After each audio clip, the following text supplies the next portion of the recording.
right, great. We want to start right away because I know everybody has got time constraints on their lives. So, good afternoon. Welcome to the DCA's Delta Stakeholders Engagement Committee, and thank you for being here and taking time out of your day. This is being held via teleconference, Ring Central, on Wednesday, September 22nd, 2021. I am Chair Sarah Palmer, and again, we appreciate you taking your time, and hopefully you'll be able to provide your thoughts on this, and we can provide a community focus on the engineering aspects of the proposed conveyance project. So could we have a roll call, please?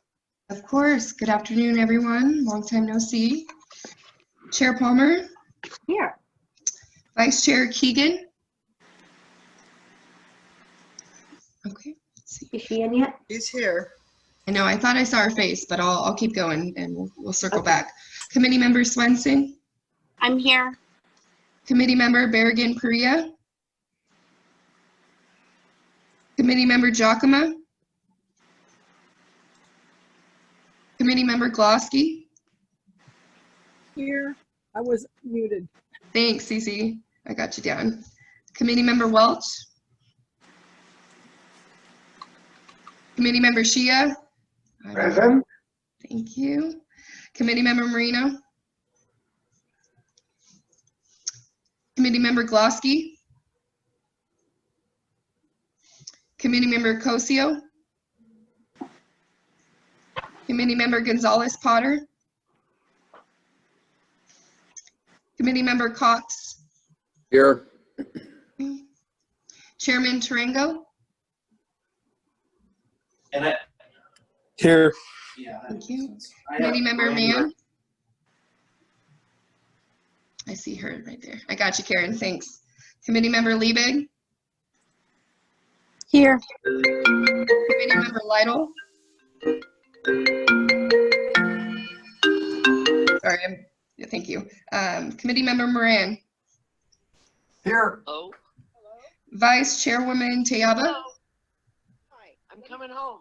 Oh, good. I'm here. Going home. Committee Member Merlo. Are you driving? No, I'm in a meeting. Committee Member Hardesty. Cece, would you mind muting yourself? Tonight. I won't be home. Hardesty's here. Thanks, Mike. Okay, let me circle back to see who we missed. Committee Member Berrigan Perea, and if you guys see them, please, if you could just let me know. Committee Member Glosky. Committee Member Welch. Committee Member Marino. Committee Member Cosio. Here. Thank you. Committee Member Gonzalez Potter. Committee Member Lytle. And Committee Member Merlo. Okay, let me just count. 1, 2, 3, 4, 5, 6, 7. And that is a quorum. Thank you, everyone. And I'll make sure to monitor the screen to see for folks that we've missed or who joined late. Actually, I do remember Berrigan Perea, Barbara emailed, said she'll be about a half hour late. So I'll keep an eye on that for you. And David Glosky just said he is having trouble with the link. I'll send it to him right now. Okay. In hopes that he Great. will. Thank you. Do we have Vice Chair Keegan on the line? This is Mel Lytle. I'm also having trouble with the link. I just Okay. want to say I'm present. I'm Gotcha. Okay, so I This is got Barbara Mel. Keegan. Thanks, Barbara. I got you too. So we definitely have a quorum now. Good, good. Okay, then, ladies and gentlemen, it's so great to see everybody after such a long hiatus. This meeting is being conducted via Ring Central and teleconference to ensure that we are adhering to precautions related to the COVID-19 pandemic, which is unfortunately still with us. The purpose of the SEC is to create a forum for Delta stakeholders to provide input and feedback on technical and engineering issues related to the DCA's current activities. The SEC is a formal advisory body to the DCA Board of Directors. It is subject to the transparency laws applicable to local public agencies like the Brown Act and the Public Records Act. So it's important to note that participants in this SEC does not in any way indicate support by its members of any Delta conveyance system. So For the practices for our virtual meeting, the SEC discussion process and public comment periods will remain consistent with past meetings. And if you note on your agenda where we have public comment after items 4, 5, and then at item 8. Okay, so during the discussion portions, SEC members will use the raise hand function within Ring Central, and Ms. Martinez will call the name of the SEC member to make a comment or to ask a question. As in past meetings, SEC members will have complete control of their video and audio at all times. We request that you keep your video on to make for a better meeting, if at all possible. I realize there are problems sometimes with connection strength. We also ask that everyone mute themselves when not speaking to eliminate unintended background noise. So for public comment, given this Ring platform, attendees will be muted and not have a video option. That's for the public, not for the SEC members, unless they are speaking during the public comment period. At that point, we will unmute you and you will be up, it'll be up to speakers whether or not they activate their video. It's your choice. If you wish to provide public comment on agenda items, please complete the online public comment form by 4 p.m. The link can be found on the DCA website or on the SEC agenda. Once we get to the end of each agendized item in the meeting, our facilitator will call out to each person to speak. The line will be opened and the speaker can then provide comments. We will follow the same process for public comment on the non-agendized item for item number 8 on our agenda. The public may also provide written public comment by email to publiccomment@dcdca.org. All written comments received prior to the conclusion of the meeting will be included in the written record for the meeting, but they will not be read during the meeting. Okay, so that brings us to Chair Palmer, I'm just going to note that while you're not really cutting in and out, you're going up and down in terms of your volume. Yes, regarding right. whether or not you're close to it or not. So I just want to raise your awareness of that. Okay, did everybody hear what I was saying? We did. Okay, good. I will try to speak up and project more. All right, so we're getting to the minutes review. Does anyone have any changes, comments, or questions about the minutes from our June meeting? We ask that you provide any adjustments to Jasmine Runquist by Friday. So any changes at this point? We have not received anything via email, but I do see Anna Swenson has her hand up. Okay. Yeah, on item 7, I don't think that was a correct depiction of my statement. I don't support the project. So Jasmine, I'll send you over an email. Thank you. Great, thank you. We'll get that updated. Thank you Thank for you, Anna. correcting that. Okay, so moving on from the minutes review. Anybody else have anything? Nope. Okay, do try to make sure everything is in by Friday to Jasmine Runquist. Okay, now moving on to the DCA and SEC, let's see, updates and committee discussion. I'm now going to hand that over to, let's see, we'll commence item 4A and I'll ask DCA Executive Director Graham Bradner to provide the DCA update. So, take it away. Thank you, Chair Palmer, and good afternoon, everyone. So I think before I get into the update that I had, I wanted to first acknowledge that we received notice from Angelica Whaley yesterday that she will be stepping down from the SEC. So I just wanted to make sure everybody knew that and express our appreciation and thanks to Angelica for her participation. So anyway, moving on now with the updates. So we had our DCA board meeting last week. So this was on Thursday, September 16th. At that board meeting, in addition to the typical review of budget status and schedule, we had a couple of other items that I wanted to share with this group. First, we had another installment of our senior spotlight where our DCA environmental liaison, Karen Asklin, was asked to share a bit about her background and work experience. I think it went really well. I think it was nice to show someone with such a broad breadth of experience and capability, who's maybe of a slightly younger generation than some of us. So I think that was appreciated by the board, and I'm happy to have the opportunity to highlight some of the excellent folks that we have working on the program. Next item, Nasli and Julie Spezia provided an update of ongoing outreach efforts led by the DCA. And so this is, this will be summarized. Nasli is going to give you a more comprehensive summary of this later, but it was including some additional languages on the virtual tours, distribution of engineering materials to local libraries throughout the Delta, and then also a series of community engineering briefings with folks very close to, neighbors of a footprint for a conceptual project. And I think those meetings, those very small group meetings, were effective, and I appreciated the opportunity to talk with folks, as I'm sure the rest of the team did there. But again, Nasli will provide a bit more background on that to share with everyone here. Then lastly, we were grateful to have SEC member David Glosky come and present to the board. David presented his thoughts and ideas on how the Delta Conveyance Project could be modified to include discharge points and surface water bodies along the alignment. I think David had a similar set of comments back, I believe it was the June SEC meeting, but anyway, I think we all really appreciated David's participation in the DCA board meeting. So thanks again, David. So Chair Palmer, those are the updates that I had for today, and thank you very much. Oh, you're muted, Sarah, you're muted. You'd think I'd get this by this time, right?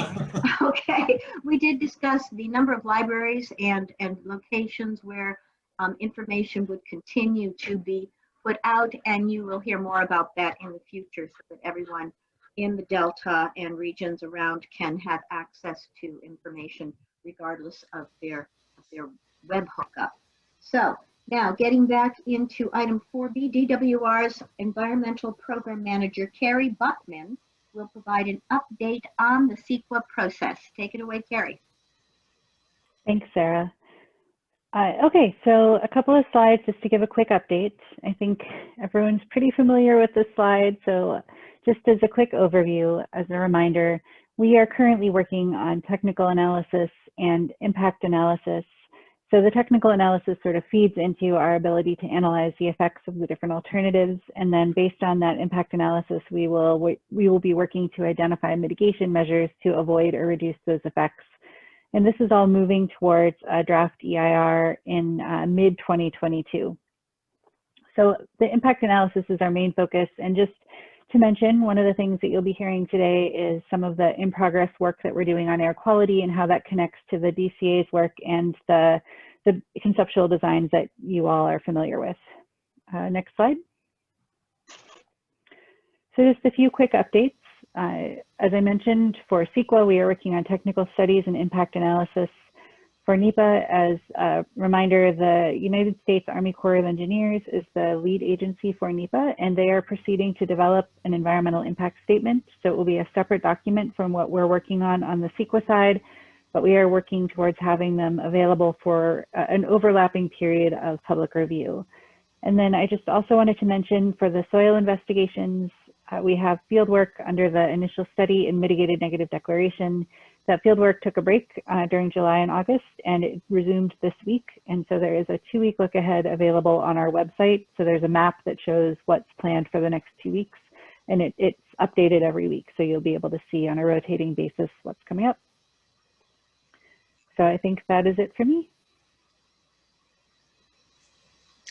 Okay. You're muted, Chair Palmer. Is hitting the wrong place. There we go. Okay, so now DWR, we did this. We finished up with the Environmental Program Manager. Thank you so much, Carrie. And item 4C, Ms. Martinez, would you lead us through the SEC questions or comments from the June 23rd meeting? Sure.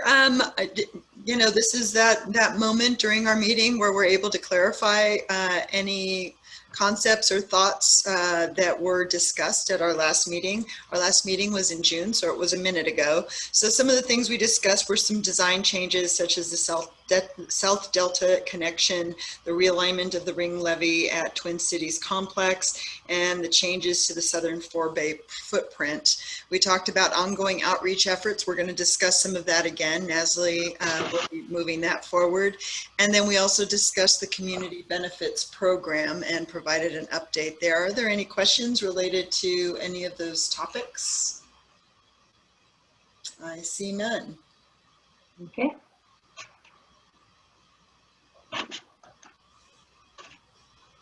I don't see any either.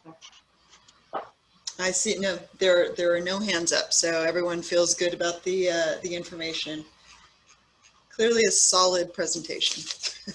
Or at least they understand it. There you go. Okay. Then let's move on to 4D. This is the time for public comment.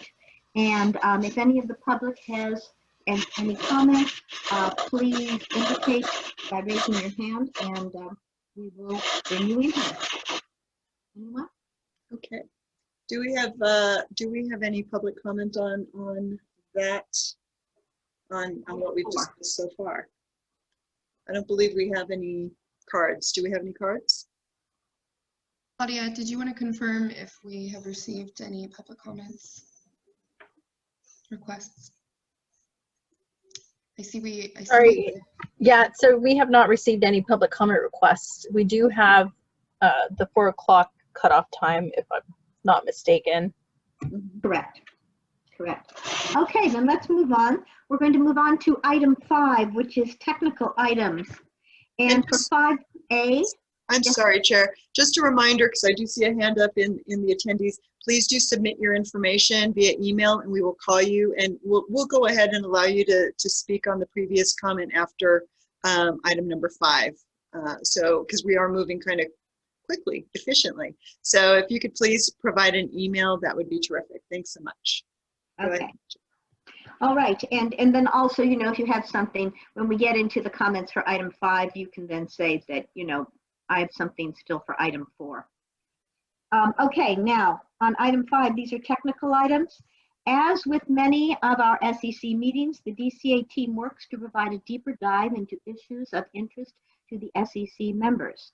Today, based on a request from a previous meeting, some of our specialists are going to provide an overview of the air quality analysis methods. I'll ask Graham to introduce our next speakers who are part of the technical team. Graham, take it away, please. Chair Palmer. This is going to be, I think, interesting. The group here, the SEC, has mostly been exposed to the engineering side of the project. I mean, that has always been the intended purpose of this group. More recently, in April and June, you've seen where we've received feedback from the environmental review and analyses, and that led to changes in the conceptual design. So we've been bringing those changes back to show how that feedback has been incorporated. If you recall, we've shifted haul roads to avoid alkali wetland impacts, that sort of thing. We removed some overhead power line corridors. There's been other types of engineering revisions like that are coming out of the environmental review process. But still, always with sort of an engineering bent to it. We showed you how those changes were implemented within the conceptual designs. And so now with this presentation today, in the discussion, you'll see the process from a bit of a different angle. This will be more focused on the environmental analysis, but continuing to show the interplay and the interactive back and forth between the engineering and environmental teams, but more from an environmental perspective. So today we have with us Laura Yoon and Edward Carr, both managing directors with ICF. ICF is a consultant to DWR, helping them with completion of the environmental analyses for the EIR.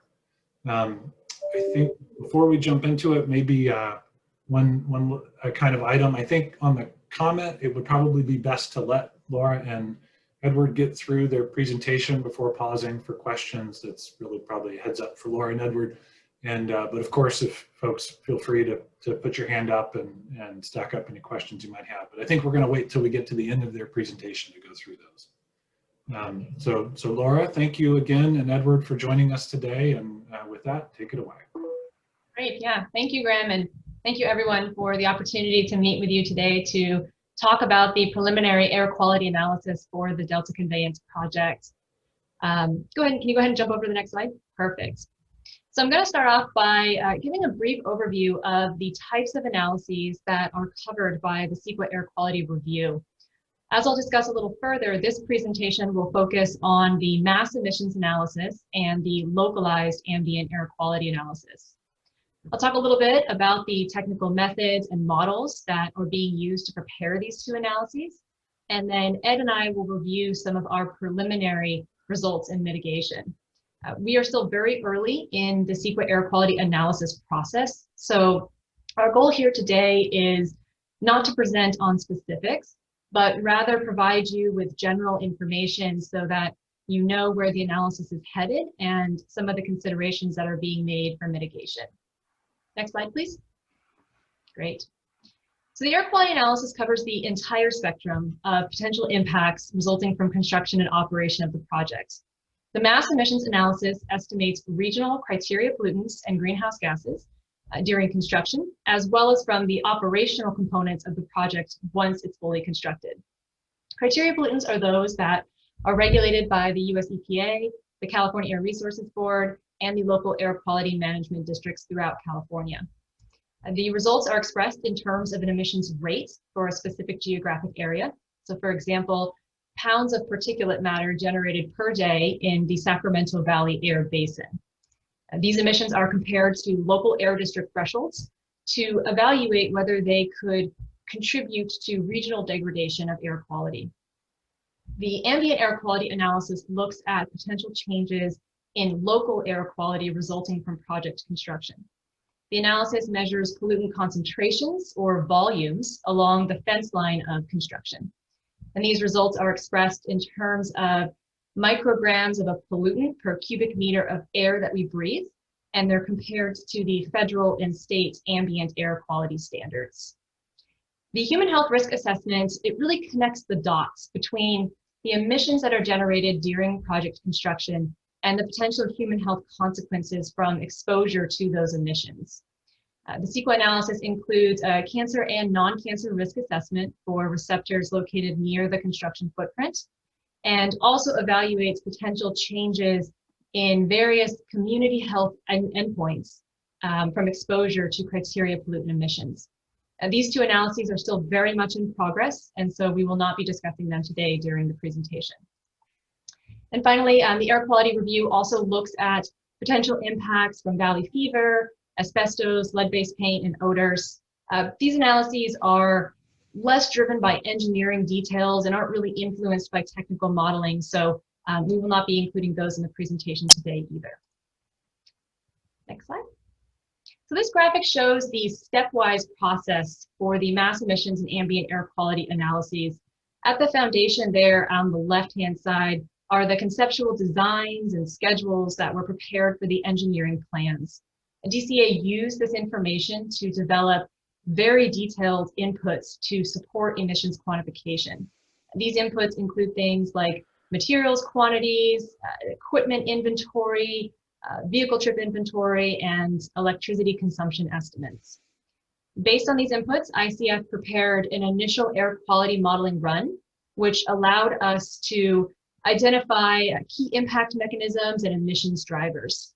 And from that, we were able to work very closely with the DCA to reevaluate the associated inputs to ensure that they were as refined and as reflective of the project as possible. And Ed will actually talk a little bit about that iterative process and provide an example when he reviews some of the preliminary ambient air quality results. Based on those revised inputs, ICF completed an additional air quality run, which gave us the preliminary results for today's discussion. So the emissions inventory accounts for all emissions generating processes and activities associated with construction and operation of the project. The table there on the right-hand side of the screen identifies these sources and processes that are quantitatively evaluated in the emissions inventory. The modeling followed standard practices and procedures accepted and recommended by the US EPA, California Air Resources Board, and all air quality management districts in the study area. Three of the primary emissions tools used for the mass emissions inventory are the California Emissions Estimator Model, MFAC and CT-MFAC, and the US EPA's AP42 guidebook. The mass emissions analysis accounts for all environmental commitments that are being made by DWR to minimize air quality impacts, and I'll talk a little bit about those in a couple slides. The ambient air quality analysis was performed using the results of the mass emissions inventory, and it uses the US EPA's AirMod dispersion tool. AirMod is the recommended dispersion modeling tool, again, of all of the air districts in the study area, as well as the US EPA. Next slide, please. So this slide presents a high-level summary of the geographic and temporal distribution of two key pollutants, nitrogen oxide, or NOx, and particulate matter, or PM. All the graphics on this screen are reflective of the 6,000 CFS central conveyance alignment alternative. The pie charts on the left show the total estimated construction NOx and PM emissions among the 3 air basins in which construction activity would occur. As expected, total NOx emissions, which are a product of vehicle and equipment fuel combustion, are greatest in the Sacramento Valley Air Basin, which is where we see construction of the intakes and the Twin Cities shaft. In contrast, most particulate matter is expected in the San Francisco Valley Air Basin portion of the project, which is in eastern Contra Costa County. PM is generated by fuel combustion, but the majority of particulate matter associated with project construction is in the form of dust, with earth moving and stockpiling activities at the southern forebay contributing the greatest quantities. The figure on the right shows the temporal distribution of NOx and PM over the duration of project construction. NOx emissions track temporally with when we expect to see the greatest amount of concurrent equipment and vehicle use, and that's about between the 5th and 9th years of construction. PM emissions, which again are heavily influenced by earth-moving activities, they increase annually over construction until about the 10th year. This increase is primarily associated with growth in stockpiles as material is added to them over the duration of construction. Once the piles are no longer needed, the emissions cease with the covering and decommissioning of the piles. It's worth noting that the relative magnitude of NOx and PM emissions for project construction that we see there in that right-hand graphic is consistent with larger regional emissions trends for these pollutants. I also wanted to point out that I've presented on NOx and particulate matter here today because these are the 2 pollutants in which our preliminary air quality analysis indicates emissions levels above regional air district thresholds. We see similar spatial and temporal trends for other combustion-related pollutants like carbon monoxide. It's also worth noting that following construction, operational activities are not predicted to generate criteria pollutants in excess of any local air quality management district thresholds. With respect to greenhouse gas emissions, long-term maintenance and operation of, operational activities under the State Water Project are covered by DWR's Climate Action Plan, or CAP. The CAP reflects DWR's commitment to reducing their long-term greenhouse gas emissions consistent with the state's climate change goal of achieving carbon neutrality by 2045. Remaining project emission sources not covered by the CAP are construction, including land use change, as well as operational activities under the Central Valley Project, or CVP. The chart on the right shows the total estimated greenhouse gas emissions from these sources for the 6,000 CFS central conveyance alignment option. It's important to note that because contributions from land use change and operational activities under the CVP are ongoing, the contributions from these sources shown in the pie chart are over a 30-year operational analysis period. As you can see, these sources contribute a little less than half of the total estimated greenhouse gas emissions, with emissions from equipment and vehicles, construction electricity, and fugitive sources accounting for the remainder. So as I mentioned, the mass emissions inventory accounts for all on-site environmental controls to minimize air quality to the greatest extent feasible. These controls were identified early in the engineering process and in some cases expanded upon as part of that preliminary air quality analysis in coordination with DWR and the DCA. The environmental commitments include best available control technologies for off-road equipment, marine and on-site locomotive engines, as well as use of newer model year haul trucks. DWR will also be implementing a robust fugitive dust control plan that includes watering exposed soils, applying dust suppressants, stabilizing stockpiles with biopolymers, and a number of other strategies. As a DWR project, DWR would also be implementing their best management practices to minimize construction-related greenhouse gases. But based on the preliminary results of the air quality analysis, DWR is considering a partnership with local air quality management districts to reduce construction-generated NOx and particulate matter to levels below regional thresholds.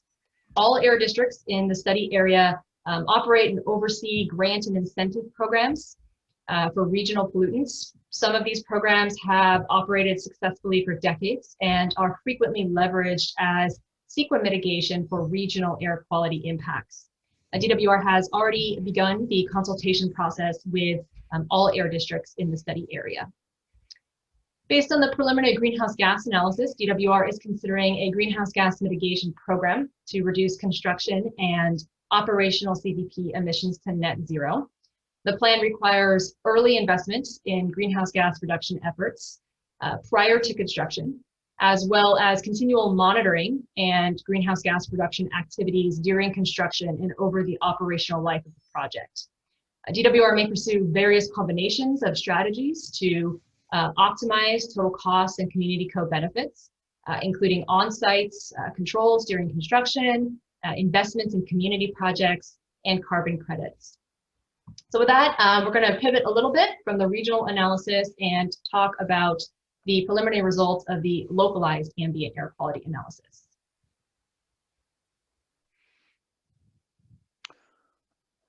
All right. Thank you, Laura. I assume you can all hear me? Okay. So I want to talk about today how we did the air quality analysis to look at the impacts of the air pollutants on the air quality standards. So here, to do the air quality analysis, there's two pieces. We have to look at their short-term standards, which are less than 24 hours, and long-term standards, which are the annual standards. And so we've looked at the emissions separately between the two, one using the short-term max daily emissions as input to these air quality dispersion models, and then for the short-term standards, and then for the long-term, we use the annual emission standards. And we're using the maximum during the project. As you remember, saw Laura's graph showing the annual emission changes. We used the ones that were the highest in our analysis to see what the impacts would be in the worst case year. And similarly with the max daily, it's the worst case throughout the entire year on the max daily emissions. So these get run in the air dispersion model that was mentioned earlier, AirMod, on an hour-by-hour basis for 5 years worth of meteorological data. So we get the whole spectrum of meteorology for over a 5-year period, and we identify how those contribute to and we compare those with the air quality standards. That's in a nutshell is what we've done so far, or are in the process of doing, or have done preliminary, I should say. And so what I present here are the results from that, these model simulations. The carbon monoxide and sulfur dioxide emissions are all well below the standards, and so there was no exceedances from those pollutants. We only saw, for NO2 or nitrogen dioxide, we saw one location where there's an exceedance of the 1 hour standard. There also is an annual standard for NO2, but and that showed no exceedances as well. So as mentioned earlier, most of the issues with particulate matter fell into the two size particles, the PM10, which is coarse size particles less than 10 microns. Those have a 24-hour standard, and in most locations, project alternatives, in the air districts, we were seeing exceedances, but not at all locations. And I should go back and emphasize that we're also looking at the fence line of the project. So where the public could potentially have access right up against the fence line is where we put our receptors to see what the concentration is. Those concentrations will fall off rapidly with distance away from the fence line as these sources are at or near ground level from the project activities. So going back to how these concentrations compared with the standards, the annual PM10 had similar characteristics. There's an annual PM10 standard, but there were fewer locations showing exceedances, so a little more breathing room with those PM10 related issues. Now the slightly smaller particles, the 24-hour PM2.5, these are more generated by combustion sources and less so by fugitive dust. So we are seeing again that most locations were above the standards, the California and the National Ambient Air Quality Standards, or their significant impact level if in a non-attainment area. Ed, could you hold on for just a moment? So we're having a little technical issue that I think we're trying to sort through with a little bit of information on the chat because a couple people are apparently having a problem seeing the full SEC. So with one hand, we're working on that. That said, with the activity in chat, I think some folks are starting to contemplate commenting on the slides. We ask that you not, because we don't necessarily have a sense right now of who can see the comments, and so that becomes a Brown Act issue. So please don't use the chat for comments. We will definitely be providing an opportunity for comments and questions and clarifications and all of that, but please do excuse the activity that's happening on the chat so that we can get to the bottom of whatever the technical issue we're having. I believe everyone at this point can see the speaker and can see the slides, so that's great. So we're moving that forward. However, in the meantime, we're trying to address the other issue, the greater issue. So Hillary, excuse me, it wasn't a comment about the slide. The way the slide didn't seem for a few moments to match what I was being presented. Oh, okay. Okay. I didn't know if you had the right slide up or if there needed to be a change or something. That's all. Got it. No problem. Thanks so much. And I'm glad to see you because I know that this is a sweet spot for you. So I'm glad you're here. All right. Ed, continue.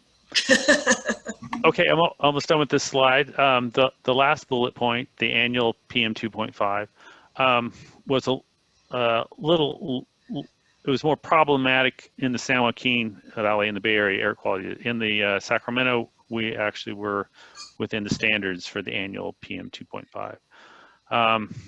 So those are the, the pollutants that are causing most of the concern. As you can see, it's mostly the particulate matter from the, the activities that take place generating these emissions, and looking right at the fence line and looking at these worst case scenarios over a 5-year period and identifying the worst of the worst. So with that, then the next slide.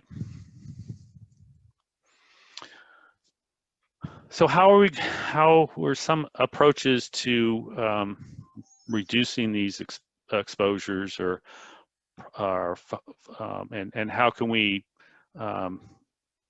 possibly reduce the exceedances? And so the DCA has come up with a tiered approach for looking at how we might further refine our work or gather site-specific information to better understand. And there's two pieces to this first one. There's looking at collecting on-site silt loading measurements. The silt loading is the actual soil and the content of the silt in the soil. We've used fairly conservative numbers in estimating what the silt content is, and it varies a lot from location to location. So potentially for these focus areas, we can look at collecting on-site silt data to better refine what the measurements are of the silt, and that directly impacts the emissions and could potentially show lower concentrations as a result. And then paired with that was also looking at pairing all these hourly background concentrations with the on-site modeled concentrations to get a better refined assessment of when the background concentration is paired with the actual hourly concentration and result in a more accurate or more refined assessment of what the air quality could potentially be, rather than just using the absolute highest background. So these are things that are being considered. Also, as another level of analysis or model or mitigation would be to conduct some real-time air quality monitoring during the construction, and then set a threshold value where you might take some possible actions if it starts approaching the air quality standards. And then you could take immediately corrective action by perhaps by reducing the construction activity during the adverse period, driven primarily by meteorology, and then also or taking actions that such as covering portions of the storage piles as an example of one thing that could be done. So those are the tiered approach that we potentially look at for some mitigation measures. Next slide. So here I wanted to talk about how we actually worked with the design engineers to reduce or better understand what was happening versus how we had first modeled it, and how we got a more accurate air quality analysis. So in reviewing our preliminary modeling, we saw near one of the intakes that we were having very high PM concentrations just off-site of the construction area. We had assumed in our initial air quality modeling that the emissions activity within that footprint of the intake construction area was uniform. But after review and discussion with the design engineers, we realized that that was not the case, and that we needed to better refine where the emissions occur. Some places they're higher, some places are lower, but we refined that in our analysis, and it turned out where we were having the problem, it was more of a staging area, and of course the emissions were much less there where the equipment was just being housed or moved temporarily parked there. So we used that information to refine the spatial distribution of the emissions in our model, and reran the model, and it lowered the fence line concentration significantly in that particular example. And so that was a process where we got feedback with the engineers. Now we've taken some of that same approach for other focus areas, and are looking at making similar kinds of analysis improvements to our modeling to better characterize the concentrations and the potential impacts. And I think that's the last slide. So. Okay, well, let's, I see some hands up. SEC member Glosky has his hands up. Go ahead. Yes, thank you. Earlier on, there was a graph, I think, of the emissions, the air emissions, and it was kind of done in relative terms. And I was wondering if we could get that information, yeah, that one there, get that information in terms of what the actual numbers are going up the y-axis there.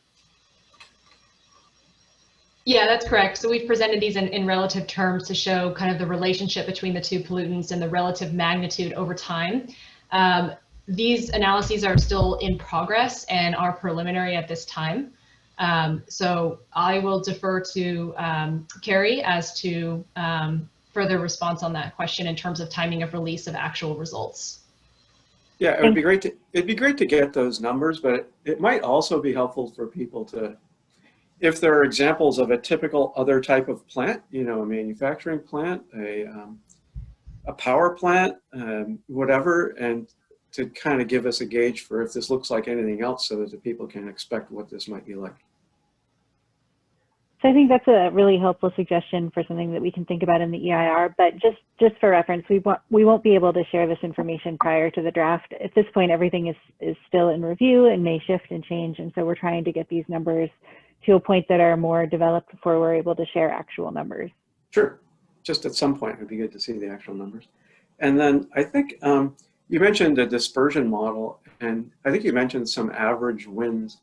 And do you look at, you know, what things look like for maximum winds versus the lower winds, or do you just take an average? I know when, you know, there's lots of delta winds out here, and our house, we're kind of downwind of a levee construction activity that's been going on, and it's, you know, pretty fierce dust and particulates. And you mentioned also the fence line, so I'm kind of wondering about how far down past the fence line, and do you look at all those things, and do you look at the peaks and beyond just the averages? Yeah, I'll answer that. The model specifically uses hourly average winds, but of course it's all the winds from historical data over the past 5 years. So you have high wind speed, 1 hour average wind speeds, and you have low wind speeds. Turns out that usually the worst case, almost always the worst case concentration is during low wind speeds because there's no mixing in, so you wind up with high concentrations as a result of that. In regard to the fence line, we specifically chose fence line because that's where we see the highest concentrations, because these sources are very close to the ground where they're emitted, and so once it's mixed in the air, it you know, will disperse, but it won't rise up higher.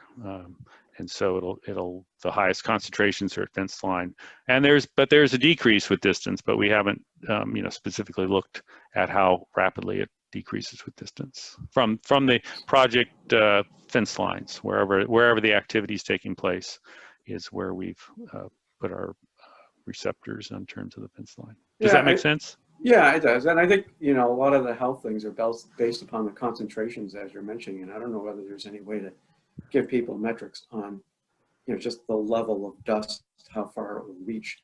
I don't know if any of those, that's a different category of analysis, or even whether it's analyzed. But that might be something that people would be good for them to understand.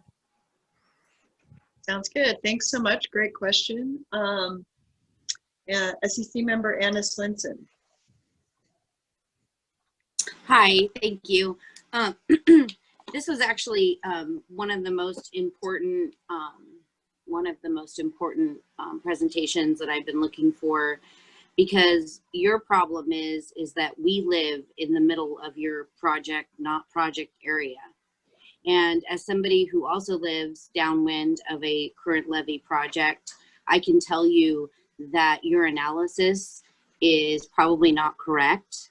The winds in the Delta are changing from area to area, the intensity of where they are, how the winds move. There's all kinds of outside factors. You call it your background, but I didn't hear anything about the ongoing agricultural activities that will still happen behind the scenes that also have already a background layer of air quality issues. I moved here so that my children could breathe clean air, and I'm pretty sure everybody else who lives in the Delta, you know, this is one of the most important things to us, and you're planning on coming and creating a quote unquote problematic situation for us. The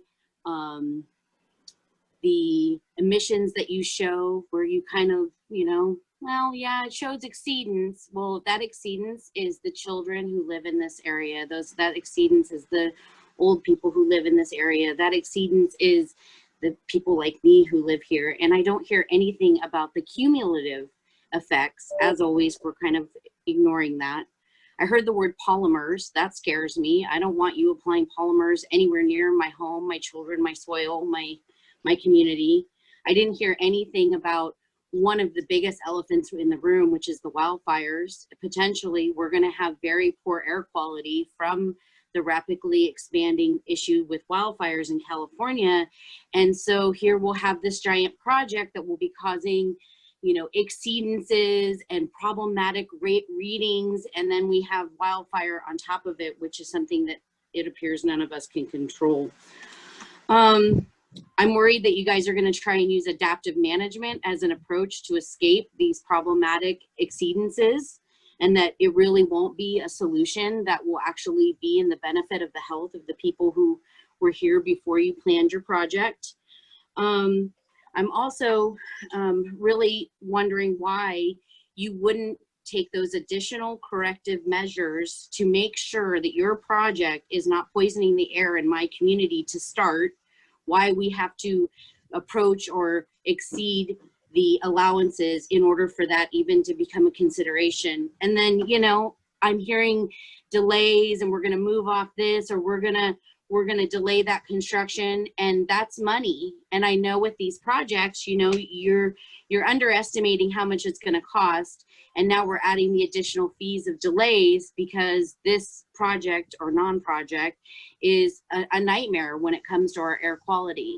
And so once again, the taxpayers and the ratepayers are going to be on the hook for something that doesn't feel like it was completely thought out, or that you're willing to accept the fact that the air quality numbers show this project is something that is not for the benefit of the people who live anywhere near the project, nor the people who will presumably try to get the water from the project that now is non-existent. So I really, really encourage you to not de-emphasize those exceedances. That is very, very, very important to the people that live here in the Delta.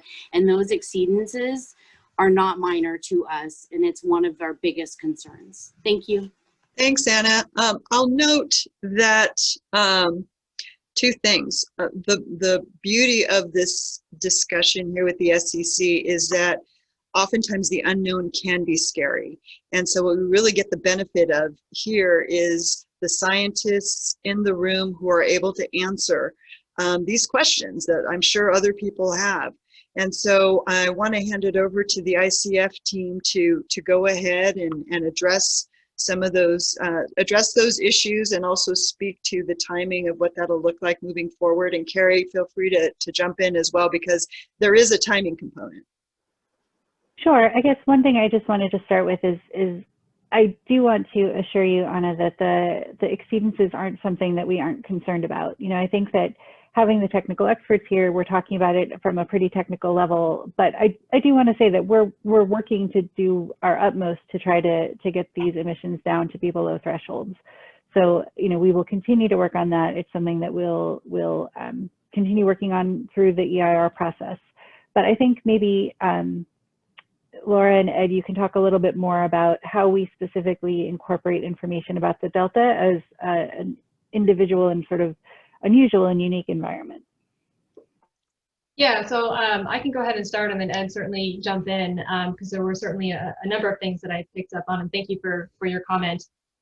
With respect to incorporating the unique air quality, ambient air quality conditions of the Delta, the analysis does account for kind of that cumulative or background concentration that you were referring to from the ongoing agricultural activities and everything else, all the other emission sources in the Delta. The way that we look at those localized air quality results is we take background concentrations over the past 3 to 5 years that have been recorded at local monitoring stations adjacent or near the project area, so all within the Delta or in the Sacramento area for those components of the project. Those measured pollutant concentrations, those local pollutant concentrations, and we add them to those emissions that we're seeing coming off of the project site. So it is very much a cumulative analysis and accounts for those background conditions. And that total is compared then to the ambient air quality standards for those pollutants where the regions are not already in non-attainment with the standard. So there is that accounting for that ambient condition, that background, that cumulative condition. In addition, like Ed was saying, the meteorological data that we're using are from stations located within the delta and within the project area. So it's accounting for those hourly wind patterns over the past 3 to 5 years that have been observed. So very much using real observed conditions and concentrations to support these analyses to make sure we have the most accurate representation of what these concentrations will look like in the cumulative context. I don't know if you wanted to say anything more on that before we move on to maybe some other components of the comment. Could I get a list of the air quality stations that you're currently using for that analysis? I think that would be very important to understand where you're actually getting the data from. Yeah, that information will certainly be part of the environmental analysis and environmental documentation, which again is forthcoming as Carrie mentioned. I was just going to add that the background air quality data is pretty recent, 2017 through 2019, so it would incorporate some of the fires that happened in 2019.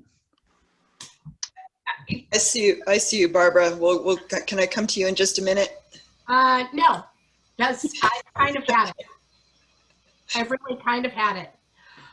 First and foremost, this idea that you're only looking at analysis around the project site is absolutely unacceptable.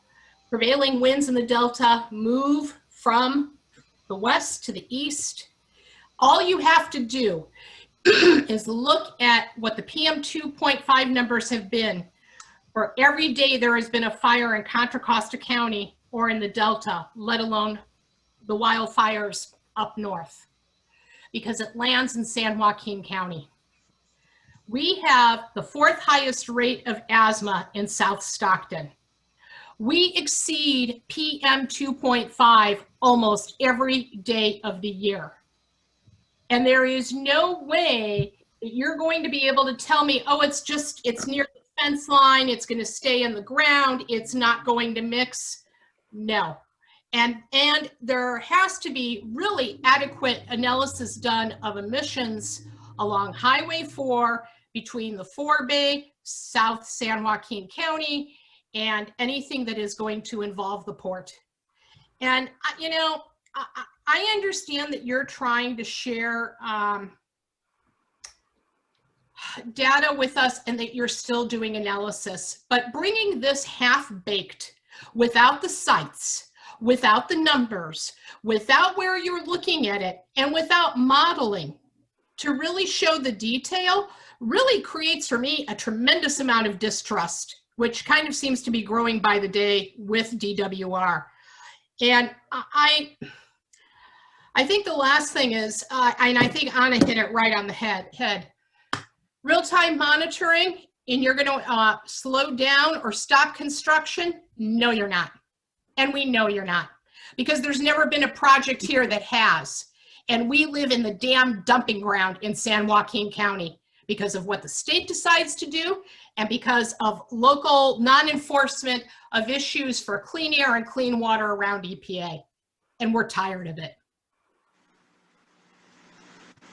So I really appreciate the frustration, and I'm sorry to be a part of it. I think that one of the things that we were trying to do here is to provide information as we go, because we know of the intense interest around this topic.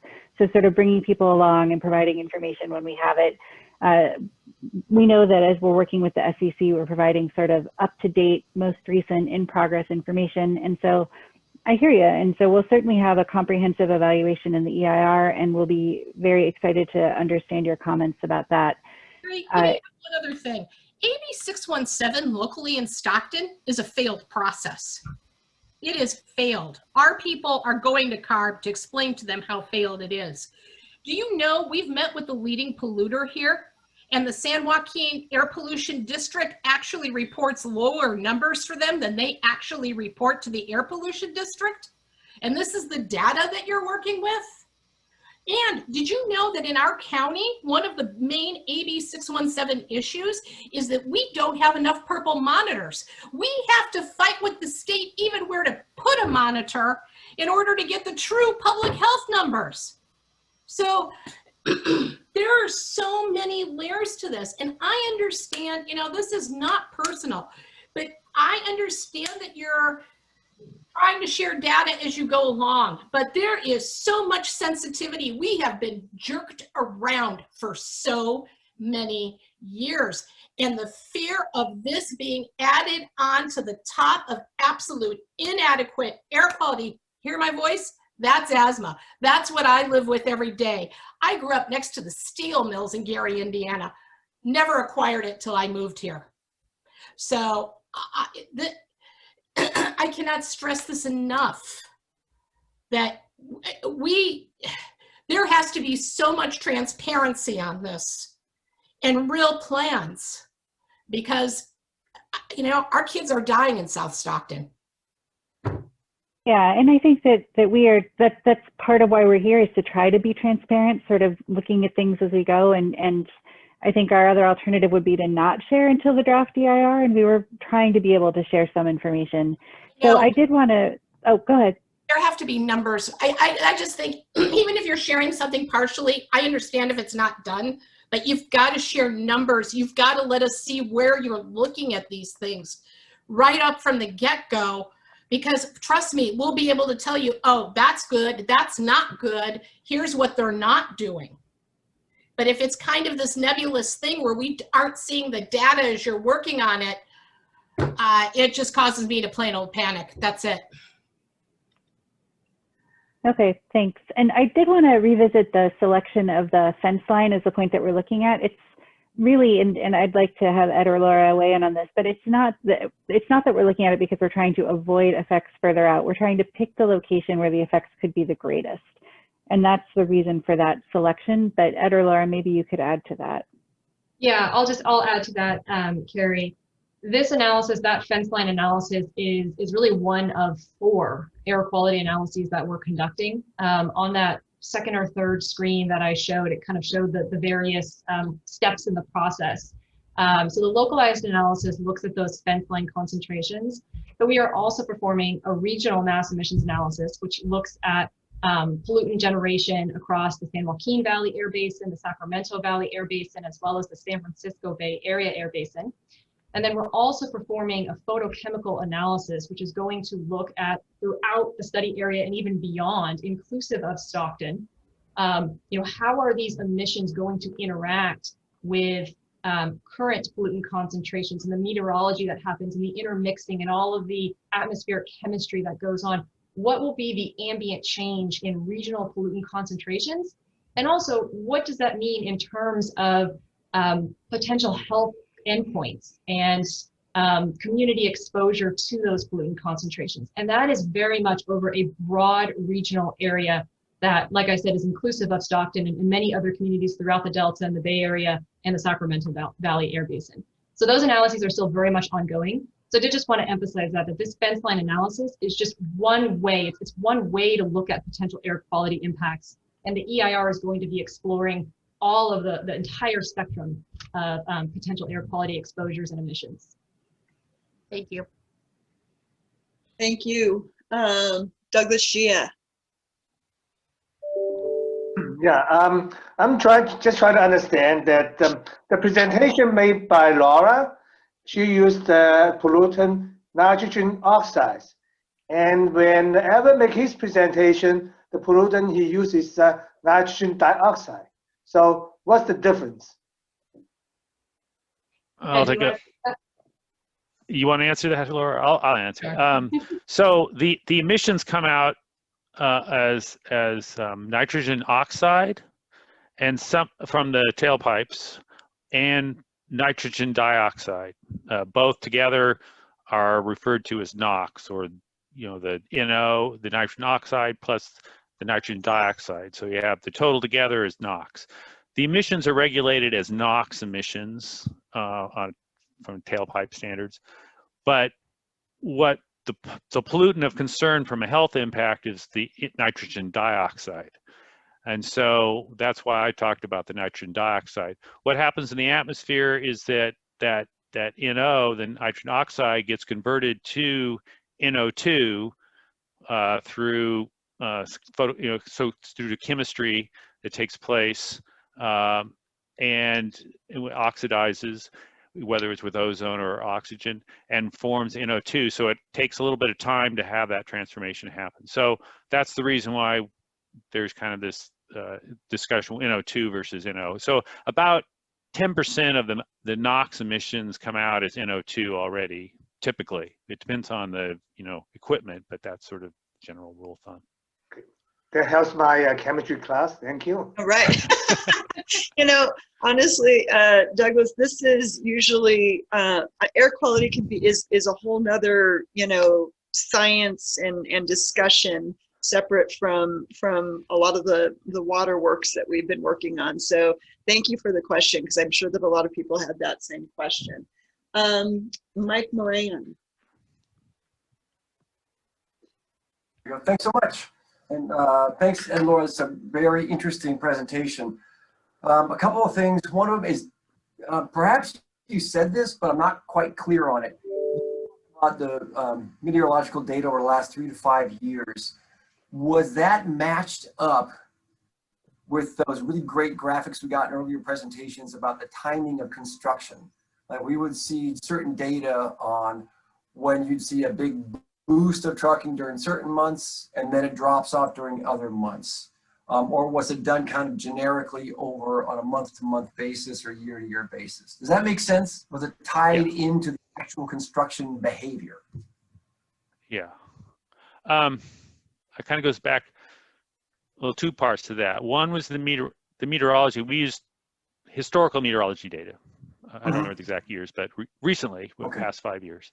And so we model every hour. But as far as the emissions, we took either the max daily emissions.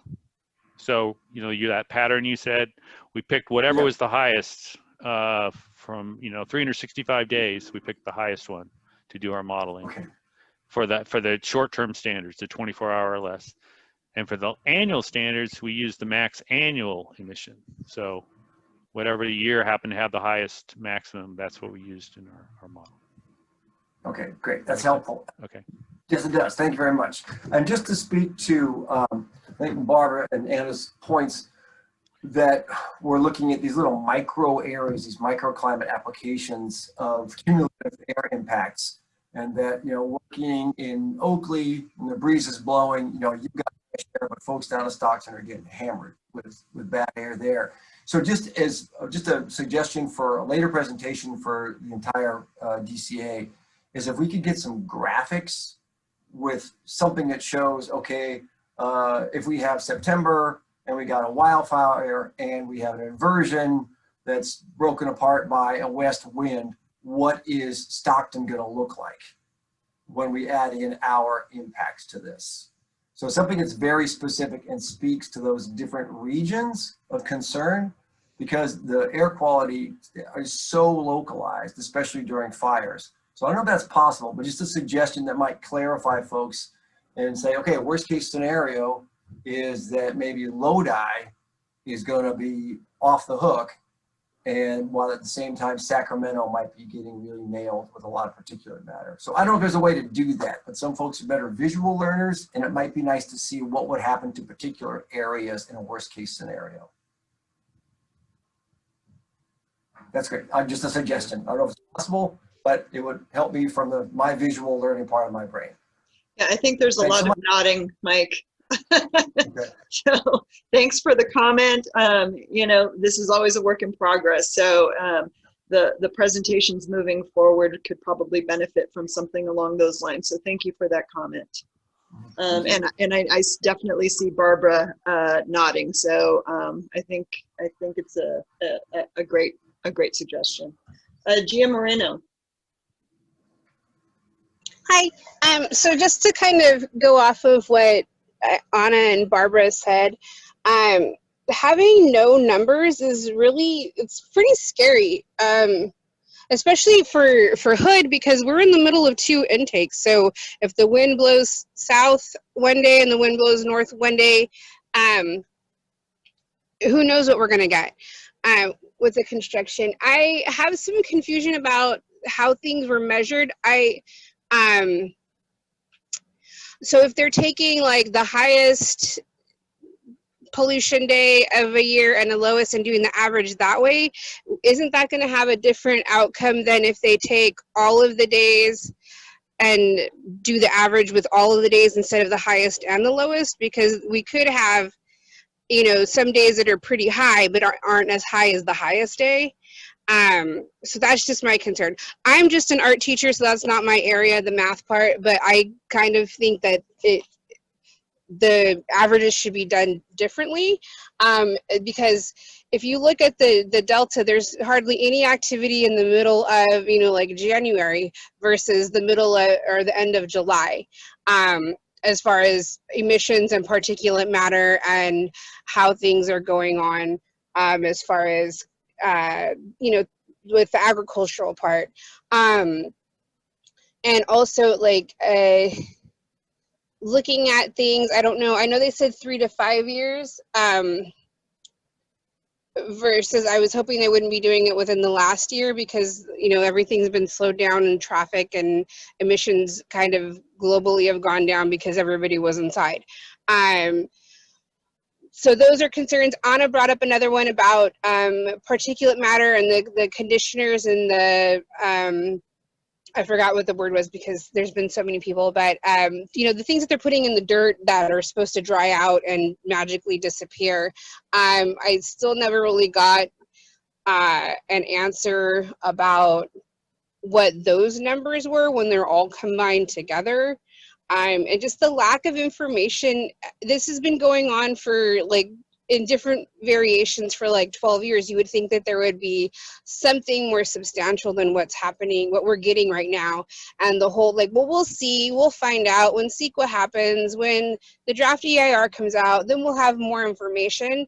It just seems like that's constantly, and I know it's, things change, but it seems like that's always like the go-to answer instead of actually finding the answers that to the questions that we're asking. It's easy just to kind of pass it off by saying we'll find out later, or you'll get the information later, because this is where we live, it's where we work, it's where our kids go to school. So we need something more than you'll find out eventually, especially when this project doesn't benefit us in any way. So you know, if we could get that information about where the testing sites were, what those numbers are, that would be much appreciated. Thanks, Gia. Let's see, we have Anna, and then we have Barbara. Thank you for letting me speak again. One of the things that I thought about while Barbara was talking, and also in reference to the data that was collected, every meeting that I've sat in 2021 has talked about how surprising the acceleration of climate change is, how surprising the data is, how surprising this stuff is, and how much quicker things are deteriorating from a science standpoint than these people who have been involved in this for a very long time have ever seen. So I feel really concerned about you using what is essentially old data from 2017, when every single year, potentially, the effects of climate change and climate acceleration, every single year is getting worse and worse and worse. And now we're still using data that's from 2017, 2018. So it doesn't sound old, but to me, that is a key thing that needs to be considered. The other thing I want to know is, will one of the options for air quality be not to do the project?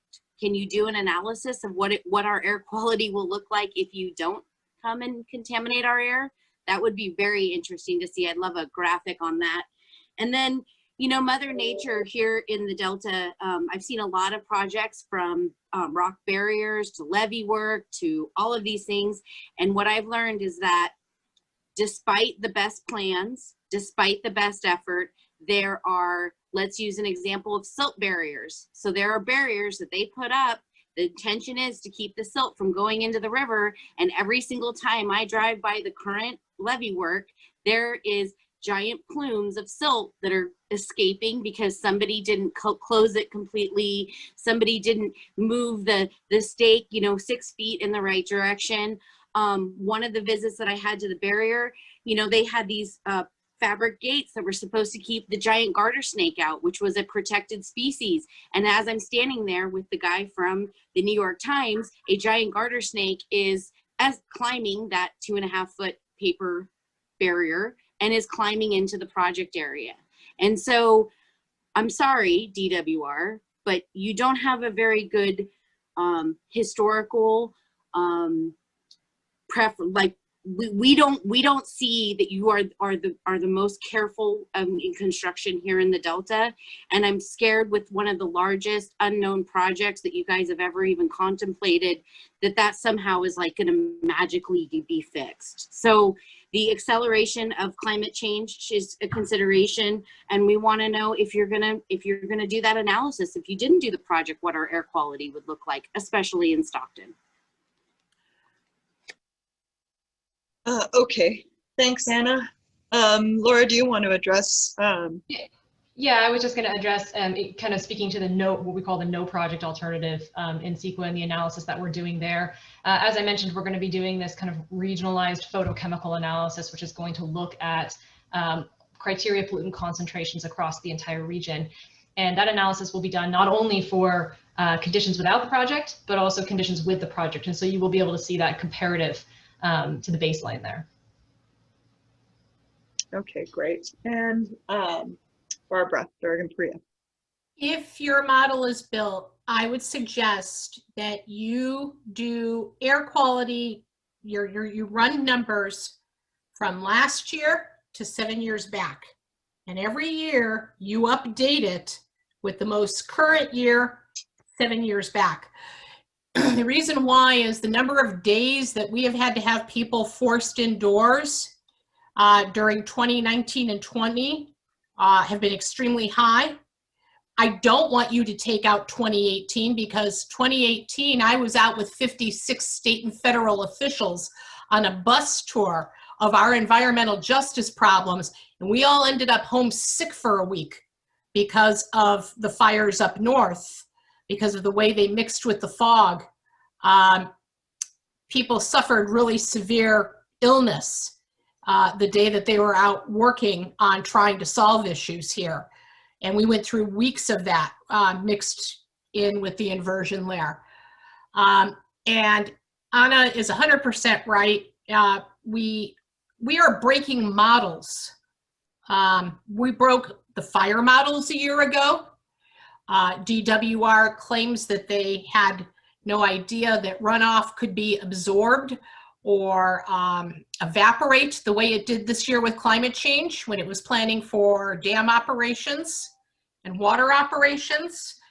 So we have changes that are beyond our models happening every year. So we should be working with the most current data. We should go 7 years back to have a long enough historical range to see what's happening.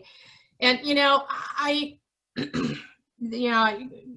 know that there were problems with averaging around water quality when we went through the water fix hearings.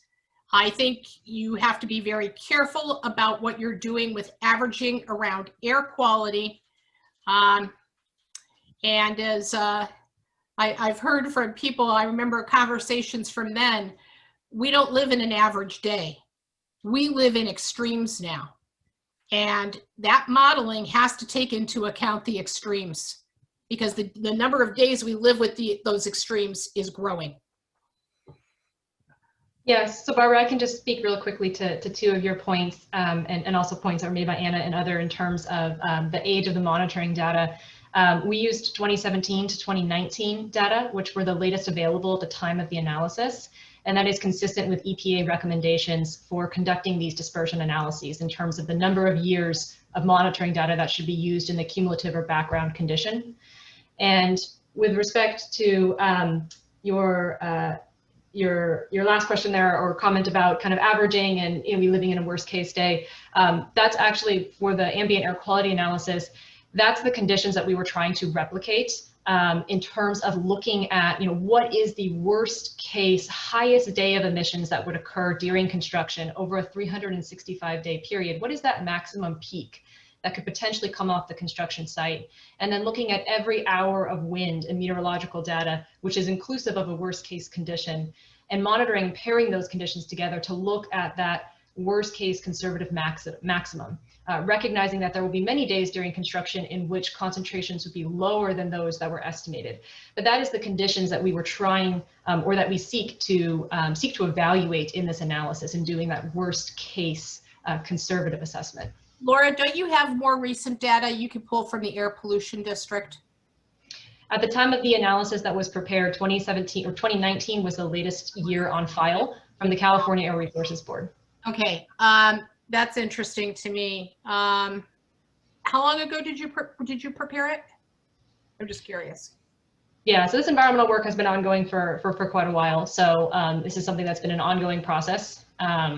So that at the time that we did the analysis, that was the latest available information. I understand that. I'm trying to get an idea when, because I would say that I do think with further analysis, you've got to keep incorporating what you can get your hands on. I think that's the number one concern here, or worry. Right. And I understand that you're saying it's an EPA standard. I understand you're scientists and you work with the EPA standard. I would say, is 3 years really enough? Is it enough to really protect the community? I think there's what you have to do, or what you can do under the law and what you should do to get at the best analysis. But I will say this, I'd favor that things are more current if the time period cannot be extended. So being able to incorporate as you go, I think, is essential. Okay, great. I want to note that it's 4:21, and so we do have a lot of meeting yet to go, but this is a very important topic. I don't see any other hands up, so I'm going to recommend that we move forward. Yes, okay. Also, I just wanted, some people were mentioning how many people they could see on the screen. Folks, if you look to the left of your screen of where you see the panelists, go ahead and click on the little arrow. You should, provided your computer works the same as mine, Sarah, you should be able to see everybody else. Sarah, sorry to interrupt. Jennifer can speak to this, but we're experiencing some technical issues that may not be able to be resolved during the meeting. Okay. So anyway, let's just continue then. Okay, so we're on to item 5B. We're continuing to conduct outreach efforts with stakeholders throughout the Delta, and Nancy Pardisi will provide an update on ongoing outreach efforts for the DCA, followed by Janet Barbieri, who will provide an update on the DWR's efforts. And I know that they have met with many communities so far and are attempting to keep everybody up to date. So go ahead and take it away. Thanks, Sarah. Hi, everybody. Hope you're all well. Just a few updates for you all. We've had our virtual tours out in a while, but just want to let you all know that they're also available in Spanish and Cantonese. Thanks for those who helped us get those translations. Hopefully it'll mean the tours being available to a lot more people. If you're looking at, if you got the meeting packet and look at it online, where it says virtual tour, we'll give you a hyperlink to the tours right onto our page, or you can just find it on our website, dcda.org. We feature the tours. The other thing I want to let you know is one of the members of our team, Julie Spezia, has been doing really great work working with librarians in the Delta area. This is 20 Delta area libraries, and I'm saying Delta area because it's not just, I believe, the 8 that are located sort of in the defined Delta, but a little bit beyond, to make sure that folks who are coming from all over the various counties have access to this. You know, we've heard loud and clear that there are issues with broadband and internet access and download speeds. And we've been doing this for the smaller libraries, for the Delta libraries, but want to kind of expand this and make sure that the libraries have updated map books and flash drives with all the video and print materials from DWR and DCA for reference. Julie is also working with the librarians to kind of train them up on what these materials are and how to find things, so that anyone goes they can easily access the material, and that the librarian will be well versed in helping them find this as a resource. So it'll be a one-stop shop for materials for those who have problems accessing them. Just want to make sure you're all aware of that. Next. And then finally, you know, the SEC has been really helpful in pointing out either specific people or communities that they feel like have not been reached out to or have asked to get more information. So want to let you know that we've done community engineering briefings, have done a few more of them. And as we've mentioned before, it's an opportunity to bring our engineering and design teams, usually Graham and Phil and other experts, depending on what is of specific concern, to discuss community issues around the facility sightings. So these are small meetings, you know, as few as 5, as many as 15, but fairly small because it's for folks literally in neighboring communities surrounding the proposed facility sightings. And it's a good opportunity to share up-to-date and accurate information and to get community feedback. And just want to let you know, we met in the last couple months, we've met with folks in Hood near the Twin Cities complex.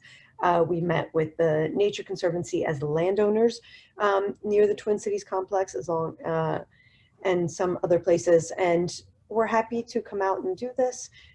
It can be done in person, it can be done virtually. In person, of course, will be following all the protocol around social distancing and safety, but urge folks, either again, SEC members who have recommended some of these folks in some of these neighborhoods, or anybody else who's listening in, to contact the DCA team to meet and have a briefing. I think it's really important that folks have accurate information on the current proposed project as it is. And I think that's it, unless anybody from the SEC has any information. Otherwise, I will hand it over to Janet. Okay. All righty. Hello, everybody. Just a very brief update from me. One is I just wanted to mention that actually, you know what? My internet connection is not very good, so I'm going to go off the screen. I apologize for that. But it'll be better just to have my audio. I wanted to mention that we concluded the 4 informational webinars that we had scheduled. Hopefully folks had a chance to participate in those. They included information on operations of the State Water Project and Delta Conveyance, fisheries, climate change, and the last one that was just last week was on environmental justice.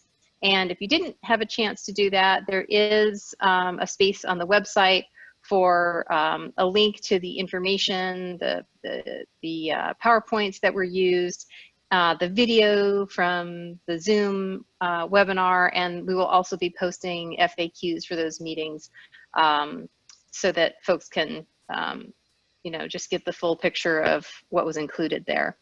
I also wanted to mention just a very brief update on community benefits.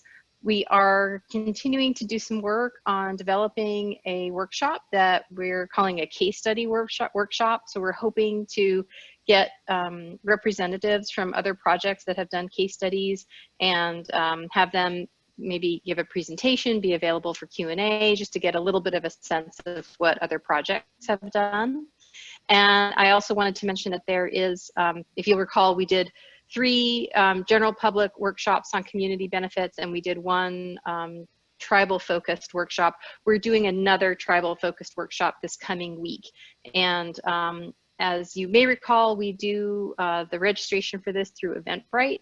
The Eventbrite registration for the tribal meeting closes today. But if anyone wanted to participate and you don't catch that deadline, it's totally okay. Just send an email and we'll be able to work it out that way. So that's it for my update, and I'd be happy to answer any questions. Awesome. I know that there are some hands up.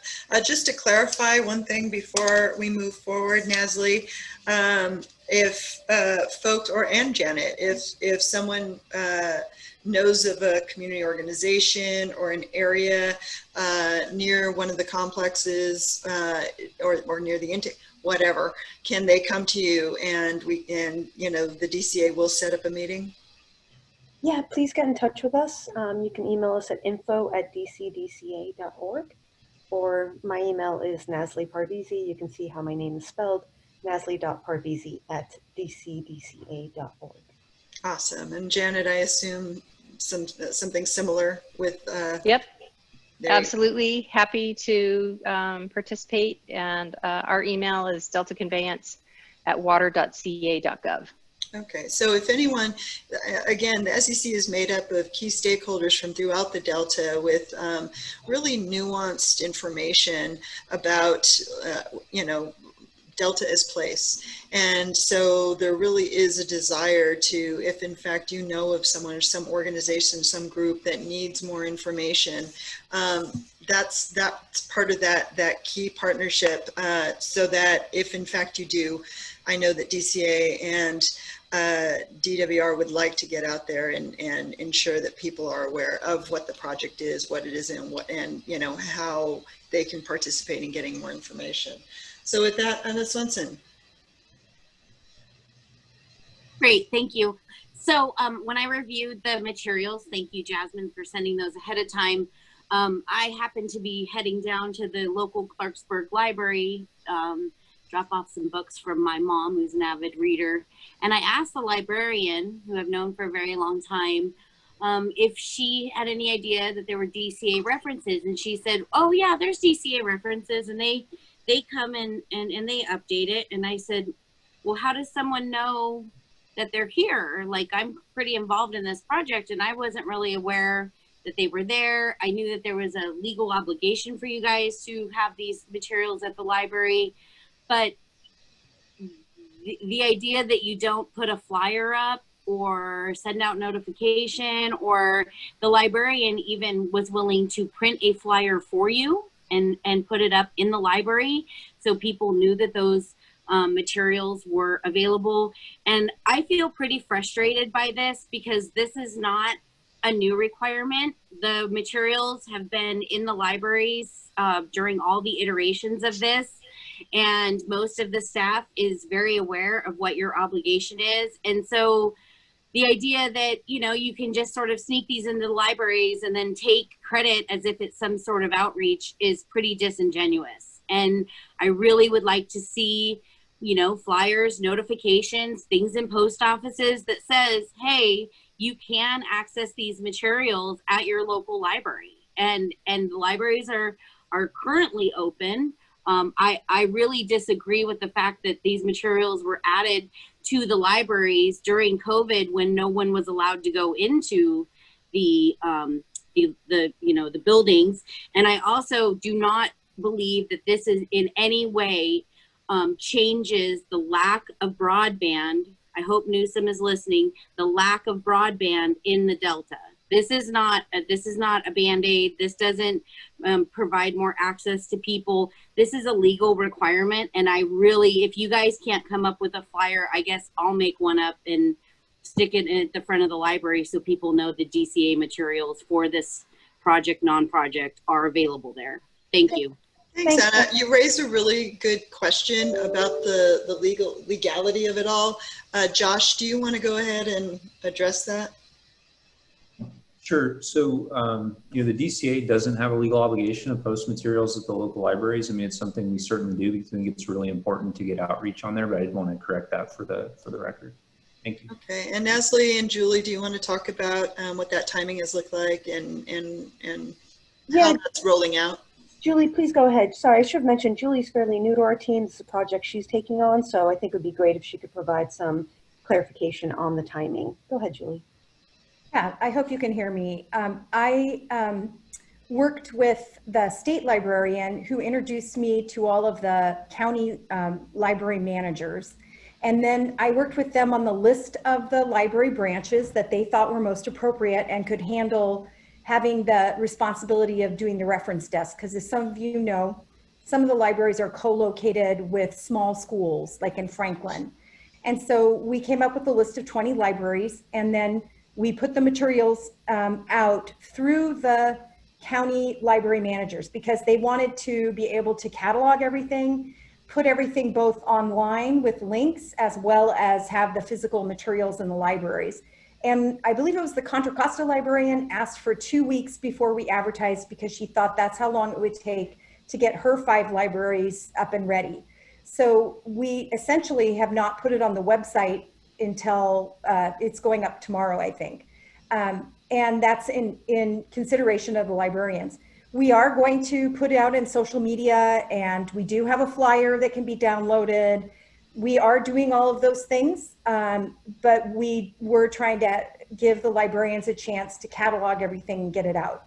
And one of the challenges, as you all guys are aware, because you keep getting updates to your map book and everything, is that there's always one more thing that could go on the flash drive. And so we at one point had to just say, this is it. We will update again in December. We'll probably update again in April, and then we will help DWR get all the EIR materials out when they become available. So the final thing is that the librarians also requested a technical training. The Sacramento County librarians were the first to request it, and we're doing a beta test with them. And if that goes well, then we will do it. It's all via Zoom. So we'll do it again with the other librarians. And again, it's not to do anything more than show them what the materials they have are. As you all know, librarians don't proselytize unless it's a really good novel. And they don't, they just point people into the direction of information. And so we know from working with them already that they have been really fair about making sure that people know what information is available. So we're doing our utmost to make sure they have the information. So the DCA, it will actually be rolling out a whole information program to market the fact that the information is in the libraries. So Anna, you totally bring up a good point. I think we just needed to do a better job of explaining how that was going to roll out. So thanks so much for that. Let's see, Gia Marino.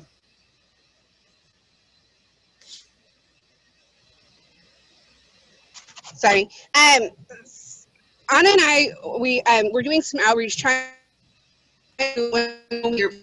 You're breaking up, Gia.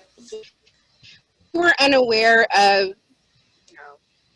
Can you hear me better? Yeah. I'm in the car. Okay, it's all right. Go ahead. Sorry, but you know, we put feelers out, and every time I go out to talk to somebody about the project, I get like, oh, they're still doing that. One person didn't even know what the Delta conveyance was. And nobody knows that the information in libraries, how to access that. And you know, we've talked about it a bunch, and it was, you know, brought up before I even came on the SEC that, you know, doing things during the pandemic wasn't beneficial to the project or having people's voices be heard. You know, you're well.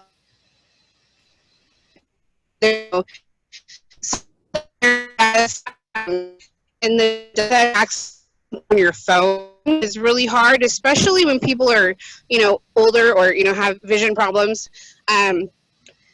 And, you know, nobody's going to the library because it was closed, and people are afraid to go to meetings. Now things are just starting to ease up.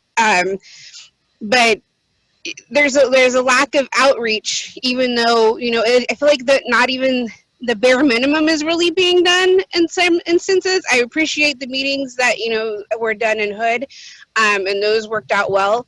But, you know, there was a whole year and a half where planning was actively occurring, but nobody could say anything about it if they didn't have, you know, that they weren't tech savvy and if they didn't have access to the internet. And I think that the whole thing should just be done again. So now that people can go to these meetings and they can give their input, and, you know, and you can learn from the people that live there that, you know, how this is going to affect us. All right. Thanks, Gia. You were breaking up a little bit, but I definitely think we got the point that the DCA and DWR need to do more to push the information out, perhaps to some areas where, you know, folks aren't necessarily as engaged because they're working, living their life, etc. I think that's exactly the effort that's being undertaken. You know, Gia, you're a great partner in the past in trying to ensure that the Hood community knew what was going on. I think there's a desire to have different members of the SEC do that same thing, in addition to all of the efforts that are ongoing within the DCA and DWR. So Nasli, do you want to punctuate any of that? No, I think yes to what you said, Val, and we've sort of said this a lot. I think that part of the role of the SEC was to do outreach to communities, especially those who said they don't know about the project or didn't know what was going on. And gee, I think the tricky thing with talking about the pandemic, first of all, it's not going away. And so there are these sort of, everyone keeps talking about all these new normals, whether it's climate change or fires or a pandemic. At the end of the day, there's sort of good and bad on both sides with respect to either having the meetings in person and sort of what that means for access, or having them online and what that means for access. You know, this is a partnership. It's one that we sort of expect folks to meet us kind of halfway on with respect to either from an SEC perspective, kind of doing the outreach they signed on to do, from a community perspective, attending meetings, whether that's sort of in person or now virtual. And again, I do want to sort of stress the one thing that there's still a very large public process that's happening. That's the entire CEQA process. In this regard, there's plenty of more opportunity over the next few years to kind of put the input in. But I do think that we still have time and are still making an effort to reach out to folks. And again, it's not from an SEC perspective saying, hey, people still don't know about the project. I think that's fine. I think we also would like to know, well, who are these folks and can you help us get in touch with them? Well, at least let us do our part with respect to getting the information out to them. And with respect to the libraries, I'm not sort of trying to imply this has been happening for 2 years. We've always put the SEC things out when the libraries were open and we put the flyers up. Just want to let you know that we're starting this library program. Sorry if that wasn't clear. And in a couple weeks, we will put the information will be there at the 20, we'll do the trainings, we'll put up the flyers, and we just want to make sure you were aware of that. Okay. All right, sounds good. Let's see, Karen Mann.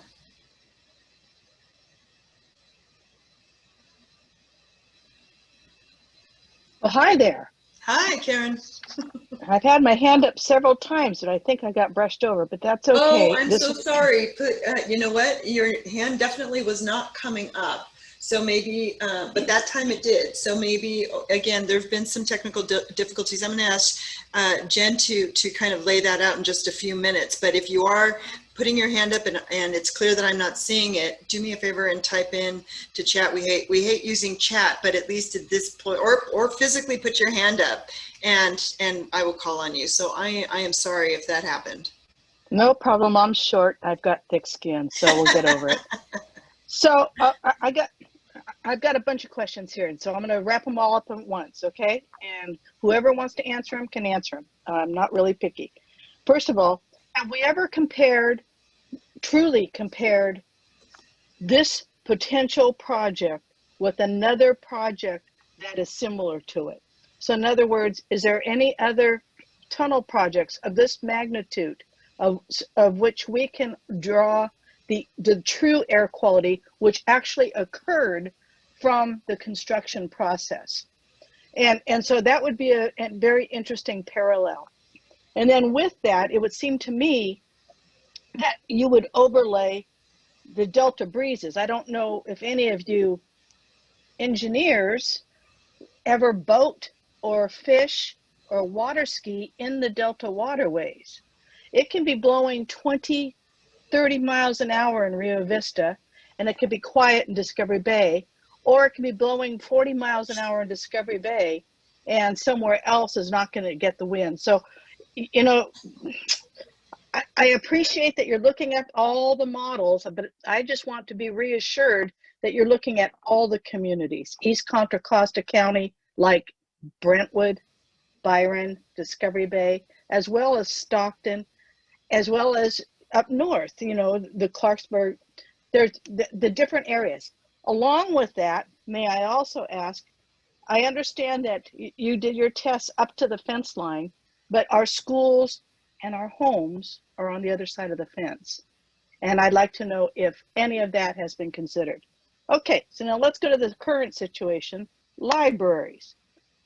Raise your hand if you've been to a library in the last year.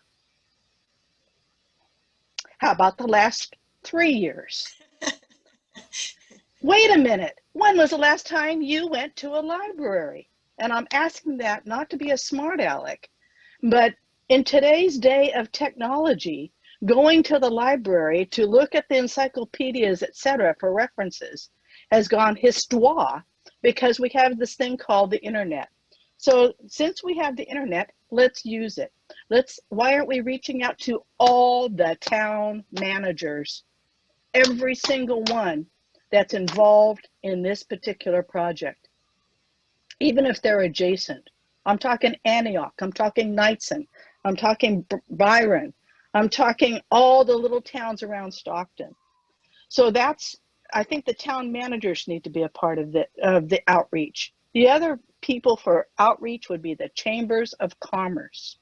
Chamber of Commerce, it measures the businesses and the people who live in the communities. I do want to ask another question about people who live in the communities. And I've been holding back, but I'd like to know if any of you that are working on this, and I appreciate you've done a lot of work, do any of you live in our Delta community? No, not just Sacramento. Sacramento's not the Delta community. Sacramento is a lovely town, but I mean in our Delta community. Some of us strived our whole lives to live in this place called the California Delta, the historical Delta. And so that's why we're trying to protect it as hard as we are. Thank you. Thanks, Karen. Karen, thank you so much. I will address one thing. I appreciate what you're saying about the internet. We can't solve the broadband issue. It is the library, and bringing the materials there is a response to the fact that folks have said, we don't have computers, some people aren't comfortable using computers, or it takes too low to download the materials, or they want the materials in hand. So we are trying to sort of, again, balance, because we do most of our work over email and using our mailing list and newsletters and everything else. But I still think we have to respect the fact that not everybody has that kind of access, and hence the libraries. And with respect to outreach to sort of the electeds and other folks, I will point out in the chambers of commerce, they have been reached out to. This is a really, I don't need to tell you, Karen, it's a very controversial project. We do our outreach, we cannot force people to respond to us. And some of them, even those in elected positions who might frankly have a responsibility to kind of take on meetings or meet with us in order to kind of get information out to folks, have very much refused. It's very politicized. We'll continue to do our outreach, but folks that you have mentioned have been reached out to from a county perspective, Chamber of Commerce perspective. And we've said the door's open. If there's anything that you think will affect you or anything you'd like to know, please let us know. Okay. They may not understand the extent that it could affect their community. They may not understand the environmental impacts, except for the fact that they know that they don't want to provide this benefit to our neighbors to the south. Perhaps not, and there's only so much I can do, you know, to say we think this might have, there's many reasons why small business owners may be interested in this project or want to know more. You're correct. But as I said, there's only so much that we can do. We can't force people to the table. What we can always do is leave the door open if they have questions or concerns. And then Carrie, unfortunately, I think our environmental folks jumped off, but Carrie, if you want to just quickly address the process and some of Karen's questions. Sure, Karen, I will pass on your comment to Laura and Ed because their agenda item is over. They did leave the meeting.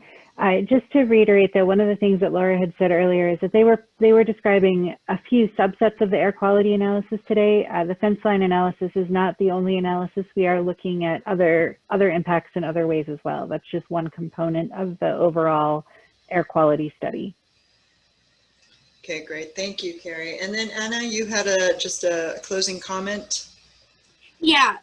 So I just wanted to remind Nasli that yes, we did sign up for outreach to our communities, but I signed up before it was a global pandemic, and I've hung in here and sat through these meetings and tried my very hardest to, you know, do outreach and to work with our communities to provide what we can.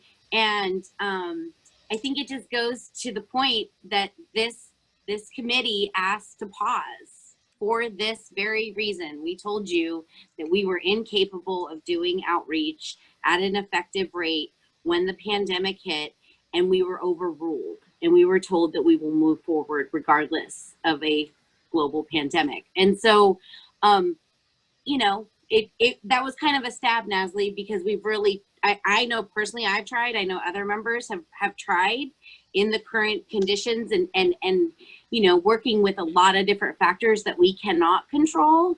And so what message does that leave to me? That leaves me thinking they're gonna keep marching forward with this project, knowing that they're not gonna get the best outcome out of all of the effort and organization of the stakeholder committee. And we told you that, and we still march forward. So now you can't come back and go, well, you know, you guys signed up for it and it didn't really happen. So I agree with Gia. I think that there is a lot of missed opportunities. I think that we should, you know, backpedal a bit and start anew and start really doing effective community outreach. I know those materials have been at the library for months. And the fact that those materials were at the library for months and I didn't even know that they were there feels very frustrating. And to your question, Karen, I only go to the library because my 80-year-old mother reads like no other, and I have to go swap books for her. Otherwise, you know, you're right. It's really hard for people to just walk into the library and just innately know that those materials are there. So thanks. All right, thank you. And Barbara Berrigan-Perea, I see your hand is up virtually. Yeah, okay, I just needed to make sure I wasn't on mute. It's kind of become clear to restore the Delta due to the last several meetings that the Department of Water Resources is really cherry picking issues that we'll consider in its environmental justice analysis. We can't abide by DWR's disregard for water quality as an EJ issue for analysis in the ERR chapter on environmental justice. This omission, coupled with the ongoing voluntary agreement process that has cut out Northern California tribes, the residents of the 71 small drinking water systems in the Delta, and the Delta environmental justice, social justice communities that have an interest in needed flows due to the proliferation of harmful algal blooms, has exhausted our patience. Our patience is exhausted with DWR. And it's just not this project. Media accounts of the water takers not conserving water during the worst drought, while our sloughs and streams and waterways choke with toxic pollution. No leadership coming from DWR, no leadership coming from the Newsom administration. How much worse does it have to get for us? And that's before the tunnel. It's becoming very clear to me from the way things were worded about the air quality analysis, the water quality analysis the other night, that you're excluding Stockton from direct analysis on water, groundwater, air quality, and air pollution impacts. You're referring to us as outside of the impact zone. We were the first city in the Delta. We are the largest city. And considering that we are the most diverse city in the United States with the largest percentage-wise environmental justice community in California, it's become very, very clear to us what you think about our diverse population if we're going to be sidelined yet again. Honestly, I don't want to help you reach out to people anymore because we see you ignoring, after a year and a half, going on 2 years of these meetings, ignoring the primary concerns that we have had about the tunnel. And the voluntary agreement process is a process for you to be able to acquire more water to put into the tunnel. You're not even conducting an environmental justice impact analysis for the ratepayers of Southern California in their large environmental justice communities. It is a project that pits the haves against the have-nots in California, and our overall state water management is running in that direction as well. When I think about the project every day, when I get up and I start working, I find myself singing to myself the Michael Jackson song, "They Don't Care About Us." And that is really sad because we wanted nothing more than to work with the Newsom administration and DWR. We had plenty of meetings with you on the side. We gave you lists of names, people to contact. And when we came to this process and said we were going to handle it as a good faith negotiation, I never expected that the project would stop. I never expected I would fully agree with you. But I did expect honest, transparent analysis about our major issues and a sincere, articulated strategy to mitigate the harm that would come from the project. And it's not happening. It's exclusion. It's we're going to work around this. We're going to exclude this community. We're only going to move up to this fence line. My patience is gone. I don't think I want to continue. I don't think Restore the Delta wants to continue. I think it's profoundly disappointing. I feel extremely disrespected. Observation deck platforms and little community parks and community benefit projects are not going to offset the polluted water and the polluted air that we're going to have to live with after a 12-year construction period. We are not solving the real issues around water and climate. We're not dealing with the flood protection measures for the Delta. We're not dealing with the drought outcomes that create the toxic water that we live with and the lack of enforcement in this state by the California water boards. So I will be sending a letter in. This is going to be it for Restore the Delta. Thank you. Thanks, Barbara. We have an engineering component that we need to get to, and then I think there will be some discussion related to what you're just talking about. So why don't we, I'll send it back over to our chair and we can continue moving forward. Well, Barbara, thank you for all of your comments. We're going to have to try to stay on the issues going forward, and just wait till the end of the meeting. We'll get onto something that I think will make you at least catch your attention. So let's get on to then the next item, which is going to be the technology item. So we're going to be engineering update. Sorry, I pulled my paper over to write some notes. So we have the next one. Graham's going to provide the engineering highlights. Graham, you want to take that away for us now? Sure. Thank you, Chair Palmer. So if you recall, last meeting in June, we reviewed a few different design changes that were being implemented. One of them regarding the layout of the Twin Cities complex ring levee, and we had showed some changes and adjustments, which I'll review again here in a slide or two. But the point was this was based on some ongoing hydraulic analyses, looking at existing conditions within Twin Cities and evaluating what potential effects might happen because of that ring levee. There was interest at that meeting in hearing more about the hydraulic analysis that was done, and so we brought this back. There's more details here that we're going to walk through and hopefully get to the bottom of any questions that might still be lingering. So we'll start out first with just a bit of a big picture. So as part of the overall program, we performed a system-wide evaluation of flood risks as we were early on in the conceptual design stages. We looked at levee vulnerability throughout any of the reclamation districts that would touch any portion of the notice of preparation boundaries. So it included a much broader area than might be considered along one alignment or the other. Included in that levee vulnerability assessment was a detailed analysis of existing levee geometry, as well as flood history and a whole bunch of other factors that were rolled up into that analysis. To address any issues that were daylighted through the levee vulnerability study, we looked at a combination of structural and non-structural measures.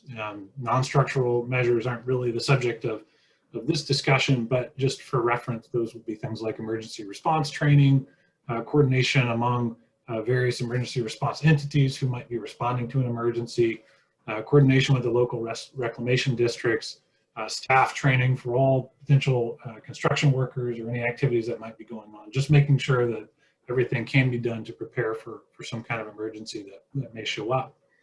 In terms of the Twin Cities site and specifically, there's a couple of key considerations here that we'll go over. First of all, Glanville Tract, as many of you I'm sure know, has a history of flooding from multiple sources.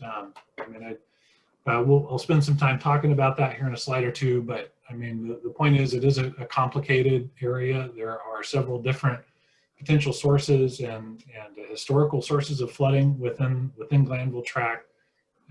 Although some advantages to the site that we're looking at for the Twin Cities complex, the ground is rising in elevation as you move from west to east across Glanville Tract, and so where we're positioned, you can see it on the far right of the image there, the outline, that's the Bethany Reservoir alternative perimeter ring levee for Twin Cities. But in that area, it's climbing out of the delta foundation conditions, which also leads to not only shallow flooding in these areas. Up here, the elevations are elevation 10 and above versus, I'm sure a lot of you know, a lot of the interior elevations are below zero. So we're kind of climbing out elevation-wise, which really helps lead to shallow flooding in this area. But also the ground conditions themselves are much better in this part of Glanville Tract. We've pretty much gotten out of the peat deposits, and that's what's shown by the sort of pink shading there on the image on the right, is the interpreted distribution of peat deposits within the delta, and they're really tapering and disappearing as you get over to the Twin Cities complex side of Interstate 5. So the ground conditions are better. There isn't the soft compressible materials in the foundation there. And then lastly, not really related to the levee vulnerability study, but more just a point of reference that the logistics plan for the Twin Cities site would require raising and shifting Franklin Boulevard a little bit to the west. This would specifically be for central or eastern corridors, and that's so that the railroad can make the grade change. You know, it's elevated up on the railroad embankment. It needs to turn into the site, so Franklin Boulevard has to be up at a similar height, and so that raise is already required as part of the logistical plan. And so all of these factors combined led us to the solution for Twin Cities, which is somewhat unique within the program, to have a temporary ring levee to protect the construction area of the Twin Cities complex. Okay, next slide, please. So to check the, we performed some hydraulic modeling and studies as were discussed last time, and we're going to talk about here. The purpose of these studies were to evaluate the potential flood inundation effects of a temporary ring levee, as well as the permanent RTM stockpiles at the Twin Cities complex site. The approach, we used an existing hydraulic model under the HECRAS software. This was a model that's known as the Sacramento County North Delta model, and it's a pretty widely used model in this area. The model's been validated to past events, and then just for reference, it's the same model that's being used to evaluate the effects and benefits in the Cormac-Williamson Tract project, which is down in the Cosumnes channel, right near the confluence of the Cosumnes and McCollum rivers. But I will note that the McCormick-Williamson Tract project was not included in our evaluation of flood effects.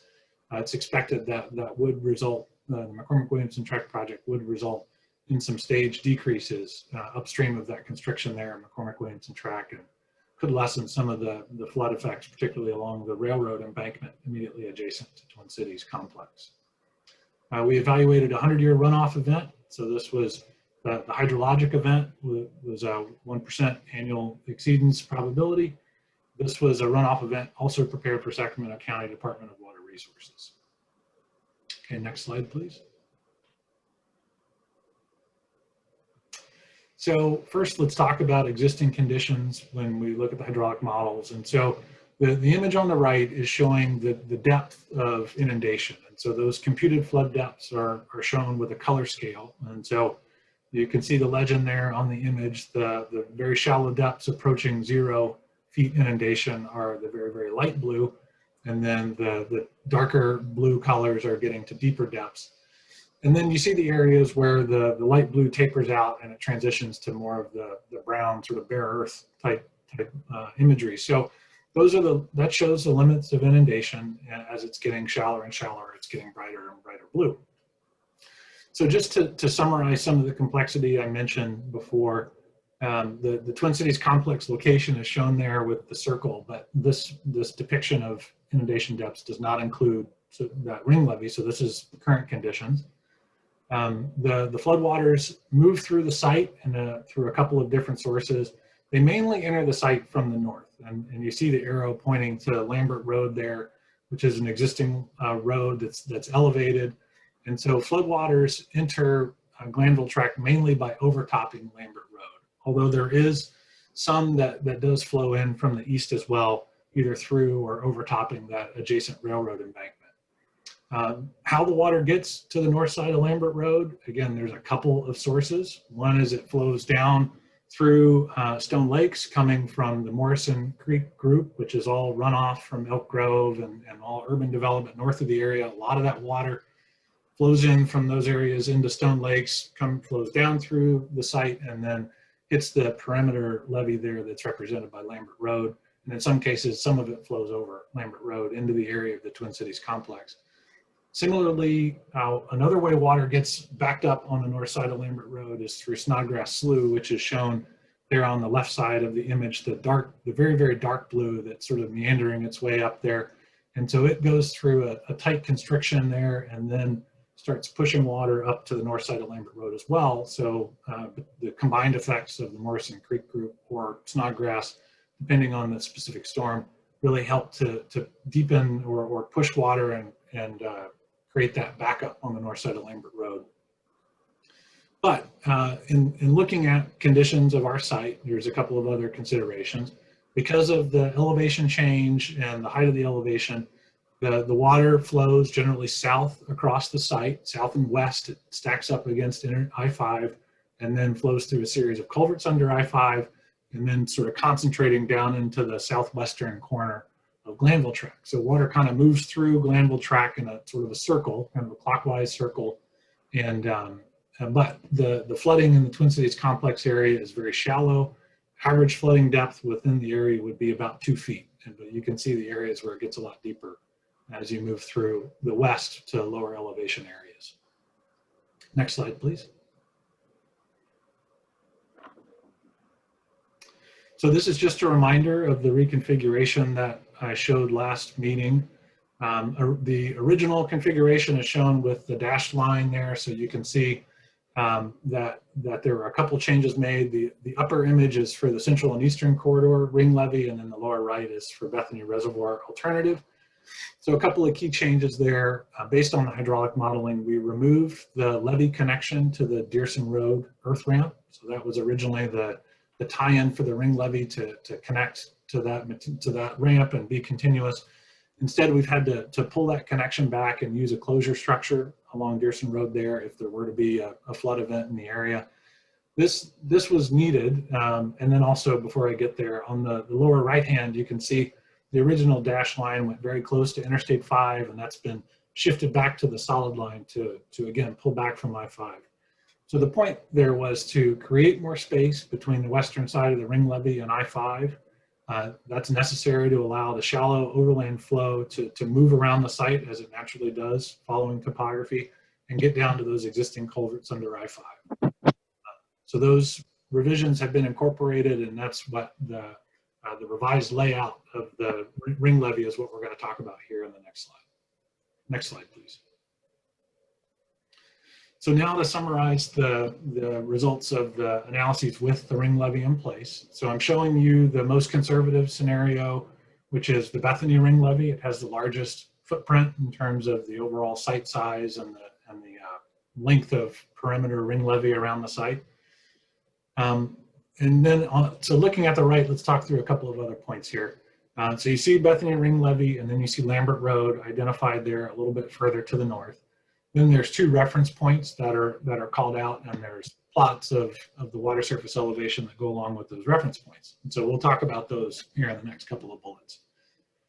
So in general, what we see is that there's limited flood height increases in the area immediately north of the Twin Cities complex.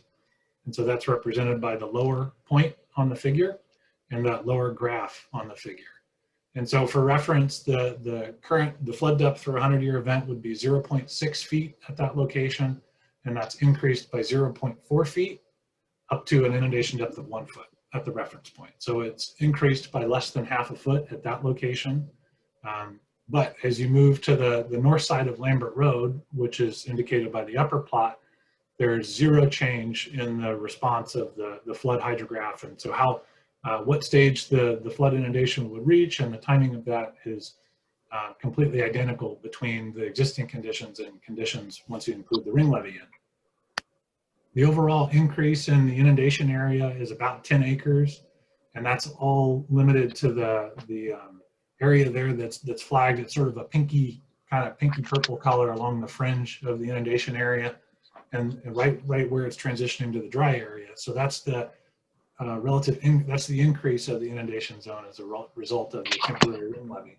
But again, just to point out, there's no changes to the flood impact area once you go to the north side of Lambert Road. Next slide, please. So the next, we'll look at the stockpile. So this is the Bethany stockpile. Again, the most conservative condition because it results in the Bethany Reservoir alternative results in the largest permanent stockpile. So in this case, you can see that the stockpile is not as large as the ring levee would be. And so not surprisingly, when you look at those same reference points to evaluate the change, it's even less. So looking first at the point immediately north of the stockpile, the increase is slightly under 0.1 feet. So it's definitely a negligible change in terms of the flood stage height. The increase in the inundation area is smaller, more on the order of 4 acres. And again, that would be at the margins of the floodplain area there, all to the south of Lambert Road. Again, there's no impacts to the area on the north side of Lambert Road. So that's what I had to cover. I realized that was kind of a lot to get into, but I hope hope that helps shed some light on the analysis performed. And I'll stop right here and see if there's questions. Great. Do we have any questions related to this specific topic? Anna, go ahead. If your questions are related to this topic, awesome. If not, we will definitely have an opportunity to talk about off-topic items in item 7. So I'll just kind of put that out there. Thank you. So the ring levee idea, I don't think the ring levee is innovative. In fact, if you didn't suggest a ring levee, I would have fallen out of my chair. Every time DWR has an idea, it includes some sort of a ring levee. I have lots of experience with landowners in that area who have been out there for multiple generations, and your analysis doesn't jive with what is known historical flooding in that area. I think that it is not wise, and I actually think that you will be causing harm to those communities by putting a ring levee or elevated areas or anything like that. It appears that the only protections are for the project and the project sites, and not for the people, and not for private property, and that scares me.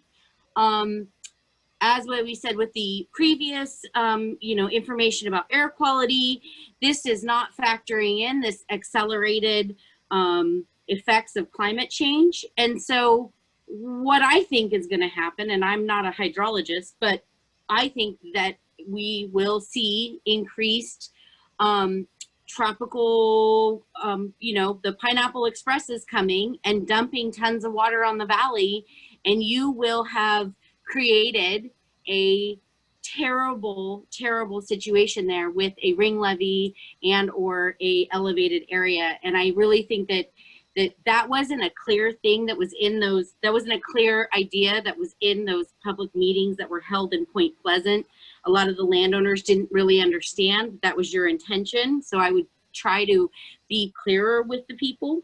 And, you know, that model just doesn't look like it represents what is known conditions by multi-generational families out there. And I think that you need to go back and you know, do due diligence to make sure that you are not intentionally flooding out a historical agricultural community that has will receive zero benefit from this project. And I feel bad for that landowner because apparently, you know, his land is the site. Okay, thanks, Anna. So, Valerie, could I add Absolutely. a couple items there? So first of all, on the model, it is a validated model, meaning past events in 1997 and 2017 were used to make sure that the model was accurate and yielding results that did match reality. So, I mean, that we can take that and understand that the model itself has been validated to reasonably match real conditions. Granted, each storm is unique, and so we've looked at a 100-year event. This is giving us some baseline understanding, and I think it's still something that we're working on and considering if there's other types of events or scenarios that we might want to consider, but at least it gives us, I think, a very good reference point to look at the effects of the ring levee and the stockpile on conditions that may occur during that type of inundation. You know, you mentioned that you feel like the ring levee is not surprising at all, and I guess I would say the exact opposite. We looked at a different approach for Bolden and Lower Roberts. If you remember, we actually have repairs of those existing levees around the perimeter of those sites because we were able to see that geometry repairs would really do a fantastic job of reducing flood risk at those sites. Unfortunately for Glanville Tract, the flood risks and concerns are much more complicated, and they come from a lot of different locations. It doesn't really lend itself to going around and trying to improve the perimeter levee system under a situation like that. So then we're left with recognizing we're going to have construction activities and RTM material that's spread around. We want to make sure that that's all completely contained and not able to move around if there were to be a flood event that came through and inundated the area. And then lastly, I appreciate your point that you're saying the folks with RD 1002, who's the LMA for Glanville Tract or Point Pleasant, didn't necessarily understand the materials we presented. We did present the same materials there and would be happy to do it again. So if there's any interest in folks learning more, I would absolutely welcome them reaching out and following up. So I don't think we certainly understand that this stuff can get kind of complicated and want to make sure that everyone has the best possible information. Sounds good. Thank you to both of you. We have a few hands up. Douglas, you had your hand up. Did you take it down intentionally? I didn't take it down, no. Oh, okay. Well, it went down, but I'm calling on you anyway. Go ahead. Okay, no, I was preparing to. Oh, I just try to understand the relationship between the flooding depth and elevation. I mean, would the elevation be the opposite of the flooding depth? They're just different references, Douglas. I mean, the flooding depth would be if you were standing there, how deep would it come up your ankle or your leg or whatever. That's just a measure. All you would do is subtract the flood elevation minus the ground elevation, then you get your flood depth. Thank you. Thank you. Again, great clarifying question. Mr. Cosio, you have your hand up. Yeah, just a quick question for Graham. What are you guys going to do about climate change? What are you going to analyze? And the reason I'm asking, a lot of studies have come out that are showing that the current system of reservoirs and dams and reservoirs isn't going to be able to control flows. Well, on this system, the Yosemite has 0 dams and reservoirs, so it's going to be wide open to whatever changes happen during climate change. And then on the McKelvey part of it, in 1986, East Bay Mud almost lost control of Comanche, so that could be a devastating additional amount of water there. So just wondering what kind of climate change effects you're going to model. Yeah, well, that's a good comment, Gil. I appreciate the question, and obviously a complex set of issues there. I mean, just as a point of reference, the ring levee itself is not designed to be just above those flood levels. It's actually designed to provide 1.5 of freeboard above the FEMA 100-year flood, which is elevation 19, just outside the railroad embankment there. And so the ring levee itself is actually up to elevation 20.5 and then elevation 21 along the Franklin Road side. So if you recall those flood depths that I was showing and those elevations on the previous slides, they were down around 14.5, 14.6, something like that. Those flood elevations are around 14.6. So there's quite a bit of freeboard still above those flood elevations to the top of the levee, and should give the site, should give that embankment the necessary buffer. But I think there's still more that could be looked at. But again, just trying to set a baseline for the environmental document and making sure that an appropriate amount of embankment fill and placement information and quantities and emissions and all that stuff was included in the analysis. Yeah, I wasn't asking based on your design of your ring levee. I was asking more of the additional flood heights that the people in Point Pleasant and other areas down there are going to see because of climate change. Okay, I think we just take that, Gil, and as I, like I mentioned, we're still looking potentially at other scenarios that could be modeled, and so I think that's just good feedback that we hear you, and so we'll have to just go back and fold that in. Great, thank you. We have 2 more hands up, then we'll be moving on. Mike Moran. Thanks very much. Thanks, Graham. This is really interesting. Well, actually, you can help me out here. We're measuring for a 100-year flood here, and it kind of goes to other folks' concerns too. Is there a way that we could see, like, or would that ring levee have any other impact other than something arithmetic and straight line for like a 500-year flood or for a large event? Would it have an outsized effect with a larger flood, or does it stay pretty much the same impact regardless of the size of the flood? Does that make sense? It does, and I can't tell you, I can't wing it, you know what I mean? Because it is complicated, that the storage relationships are hard to predict. So I think similar to Gilbert's comment, I think we just have to hear what you're saying and take that back and think about other ways that we could be assessing this. The 100-year, what it seemed like, and I believe is a good sort of regulatory reference point out there, and at least gives us something I think really solid to start with. That's great. Thank you. Sure. All right, and Gia, your hand came down. Did you still want to speak?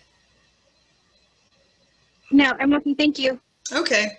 And one thing I'll note is just briefly, I think DWR did a webinar on climate change, and I believe that's posted on the website. So that might be another resource if in fact folks are interested in having a deeper dive or having a deeper discussion on that item. Valerie, do you think you could put the link to the DWR site on the chat, and then people can have it directly? That sounds great. I'm going to ask either Claudia or Jasmine to do that. Okay, great. I've run out of multitasking capacity. Claudia, could you please put that on a chat? Thank you so much, ladies. All right, and no more hands up. So I believe we need to go to the next item, Chair. So that brings us to item 5D. Now this time we're going to have the public comment on all of the items from item 5. And have we received any public comments? I believe OSHA Reserve sent something in. Is that correct, Claudia? Or Jasmine? Hi, can you hear me? Yes, we can. Yes, thanks, OSHA. And thank you for raising the issue, by the way, with regard to the technical difficulties. We've been struggling with it. Actually, before you get started, Jennifer, do you want to kind of just give the brief summary of what's happening and how we're moving forward? Yeah, absolutely. So this is actually a problem within the Ring Central platform. It has not existed in any of our webinars previously. It was something that they identified.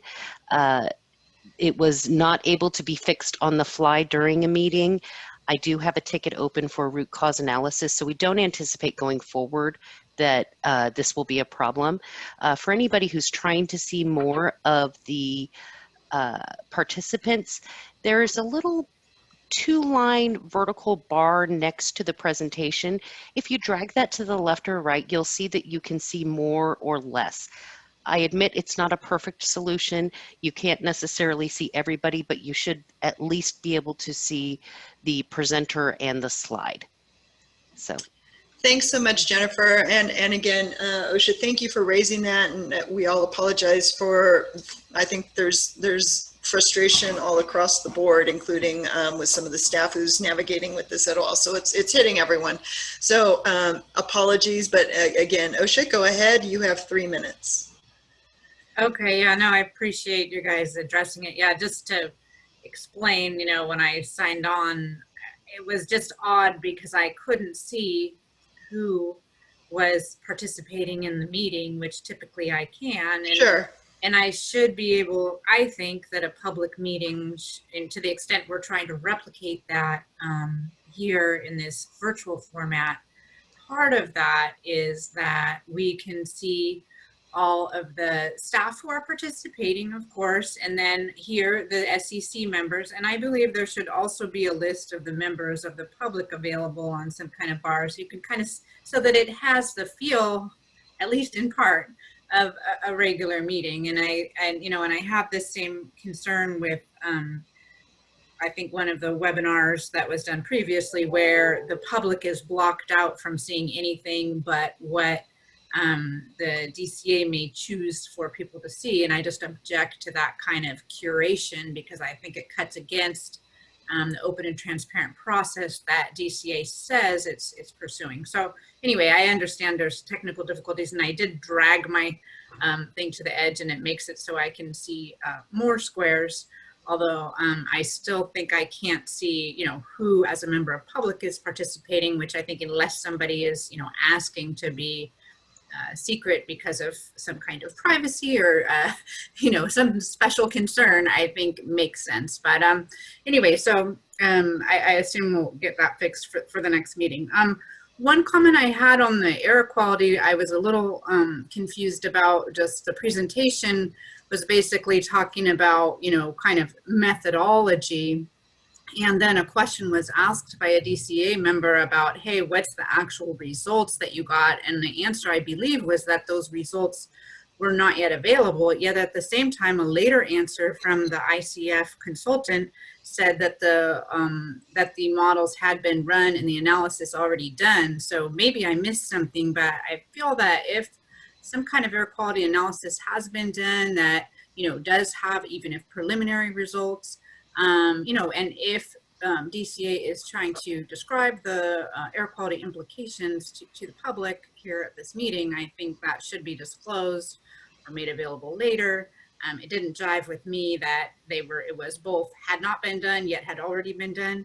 And I really, you know, to the extent that Ms. Berrigan-Perea is talking about Stockton and some of these more regional concerns, you know, that is one of the frustrations with this project, is that it expands, I think, 4 air basins or more, and they can't be analyzed separately. They need to all together. Just because it's so large doesn't mean you get out of disclosing the whole picture. Thanks. Thank you so much, Ms. Meserve. Okay, item 6, Chair Palmer. I just wanted to ask, I believe we had somebody back on item 4 that we kind of skipped over. I think that was still there? OSHA. Was that OSHA? Okay, okay. Yeah. Okay, OSHA, just want to make sure we got that thing. All right, then moving on to item 6. This is on future agenda items and the next meeting. And with this, it is our 18th meeting. So the SEC has achieved a lot over these last 2 years, or taken in a lot, that's for sure. It was significant time and energy invested by this very committed body, representing a very diverse Delta community. And while we at the DCA understand this process has been challenging because of the general opposition to the project by most of the Stakeholder Engagement Committee, the work conducted has resulted in significant adjustments to the design and logistics. And I'll just tell you personally, I have learned a great deal from you folks. As we all agreed at the beginning of this process, the SEC was convened to create a space where local stakeholders, people who live, work, and recreate in the Delta, could come together to gain accurate technical information about the project while providing insights to DCA's engineers on ways we could reduce effects to Delta communities during conceptual design. We're now at a point where we're pencils down on the conceptual design with little opportunity for additional engineering until after the environmental process is complete. And so the SEC has basically done its job. What's more, the project focus going forward will be the release of the draft EIR, which the SEC or the DCA doesn't have anything to do with. To that point, our legal counsel, Josh Nelson, has some thoughts. So Josh, could you take it from here? Thanks, Chair Palmer. As the environmental process moves forward, the Brown Act could affect how individual SEC members are able to express opinions and comments. As the committee knows, the Brown Act precludes the majority of the SEC from being in the same place and time to discuss Delta conveyance or other SEC business outside an SEC meeting. This could affect attendance at workshops or other meetings unless an exception applied. There are some exceptions that would cover many types of public meetings, but it's a potential concern. In addition, AB 992 restricts the ability of SEC members to comment on or respond to each other's social media posts. This can make electronic collaboration much more difficult. In light of this, when considering the next steps for the SEC, I wanted to note these Brown Act requirements. If the SEC continues to meet or takes a break, they will remain in place and continue to restrict committee members. Alternatively, if the SEC were to sunset, those Brown Act restrictions would be lifted on members. Thank you, Chair. Okay. So given all this, and also that we've had several members who have expressed a desire to withdraw or have withdrawn, we are considering winding down the SEC, with December potentially being our last meeting in this form. To clarify, the SEC was established by the DCA board, so with regards to process, it will take a vote of the DCA board to formally sunset the SEC, but this is what is being discussed here. I believe it's also important to state that if the SEC does sunset, that does not mean we will shut down communications. As you just heard, outreach will continue, and our team will remain vigilant about engaging our Delta stakeholders, and we will also welcome your input.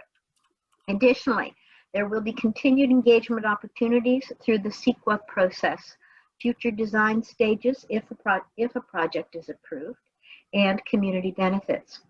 So, looking forward, the items on the slide lay out what we're planning for our next meeting, currently set for December 8th. I think we're anticipating an overview of the work completed and perhaps a look at the next steps in the overall process. And again, that does not mean that we would not be continuing to provide information to folks and continuing to update the libraries, and that this is very important for the overall outreach, and our team has been and will continue to meet with community groups that wish to go over any items that we may have in question. Does anyone from the SEC have any thoughts or input on this? Valerie, you want to take a look at this? I am looking at, are there any hands up, any thoughts on this? I see no hands. And I saw Cecilia Giacomo, her hand is up. Her hand is up, and then it went down. Cecilia, or Cece, did you want to say something? I wanted to say that all the other boards in the Delta, including those populated by DWR members, are meeting in person, and I find it disingenuous that you're continuing to use COVID as an excuse to not include the public in person and the members in person to discuss this very weighty project of great concern. It just seems It just doesn't seem right to me. Well, hopefully our next meeting, we will be able to meet in person. That would be beneficial, I think. And so we will continue to assess that. Thank you. Anna has her hand up. And again, just to recap, there is a possibility that's on the table that December 8th may be the last meeting of the SEC. Again, that's a board decision, but I think that, you know, that's what's being entertained right now. Well, also we want to hear from you folks about that. If you have any thoughts on that issue as well, that should be quite important. Anna and Mr. Glosky, you have your hands up. Anna, go ahead. So this has been an invaluable experience for me personally, even though we have been very much curtailed by COVID.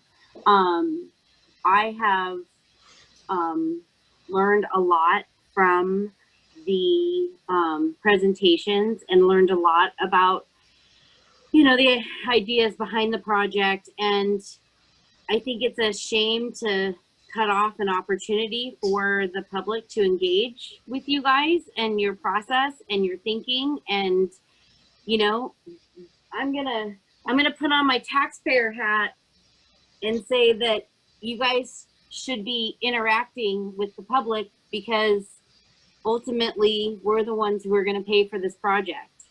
And so, you know, it would be a sad ending for me to end on December 8th, but you know, it has been a very valuable and a very educating experience.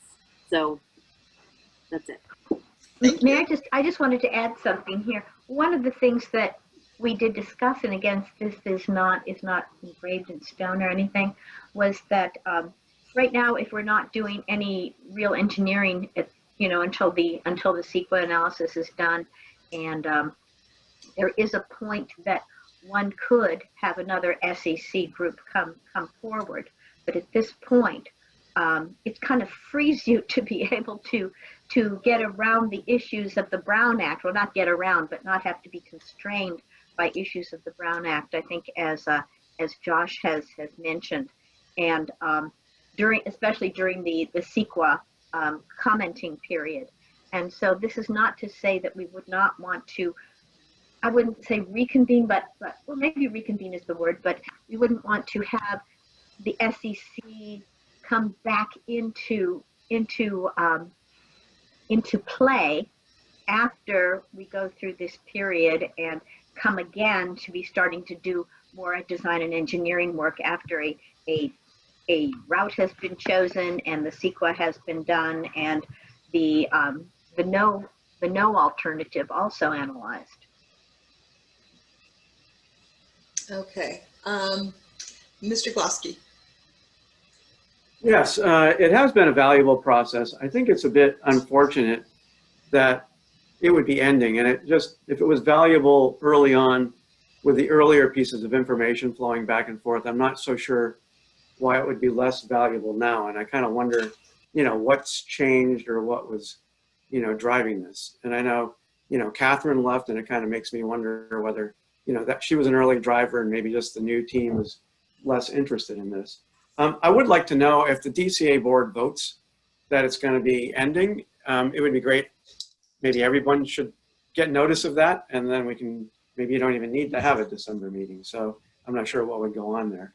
And I do think it's unfortunate, just having presented to the DCA board, there's no member on the DCA board that has any experience in the Delta. They're all out of the area. They all are representing other parties. And it's extremely unfortunate that at least there's no voice there. So I really think that, you know, Carrie, your group going forward, I mean, I think you've got the next big step coming, and it's fortunate that you're going to lose this source of information for yourself. Okay. Can I, mind if I jump in? Please, Sure. Yeah. So David, I appreciate the comment, and but I mean, I have a couple things that I want to say in return, I suppose. I mean, it was always the intention of the SEC to sunset. I mean, it's a body that, if you go back to the charter, it was specifically launched to allow folks like yourself to provide input through the conceptual design phase. The conceptual design phase is, for all practical purposes, over. We've prepared our conceptual designs, and those have been provided to Carrie. We've been keeping up, showing you adjustments and changes, but they haven't been the biggest elements. We've certainly gone through a lot more detailed content over the past year and year before that. So I think it's at a natural point, and it certainly is no reflection on a change in staff or anything like that. I know I have absolutely valued the input of the SEC, and I think that the value is tremendous. And I realize there is a point now in which the CEQA process is really driving the bus, and that we kind of need to step back and let that process run its course. Okay, Jim Cox, I see your hand up. And nice beard, by the way. Yes, I want to make the comment that all through this proceedings, all through all these meetings, the fishing community has made the comments about wanting some sort of protections built in at Clifton Court. We keep getting the answer that's not part of this project. And we were told that we would be included in a discussion on this later on. Well, now you're going to sunset this project, and once again, fishermen are not going to get their comments made, are not going to get the interests of the fishing community are going to be completely overlooked again. I will say that this whole committee experience for me has been very frustrating. You send me out to get information from fishermen. I get information from fishermen, and then you don't want to hear it. So I would just say that, at this point, I feel that we were led along, that the fishing community would have a say, we would be listened to, but our main concern, which is Clifton Court, we were told that'll be addressed later, and now this is going to be done. So I feel like, disingenuous doesn't even start to explain how I feel this whole process has been.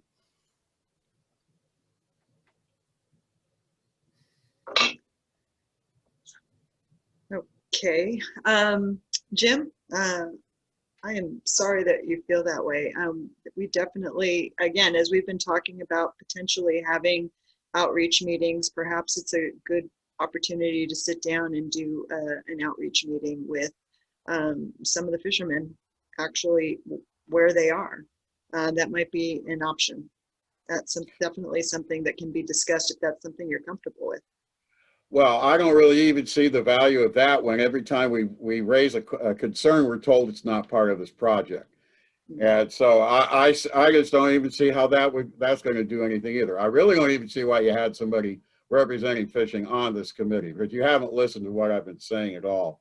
And we keep getting the same answer, oh, it's not part of this. When is it? When will it be part of something? Okay.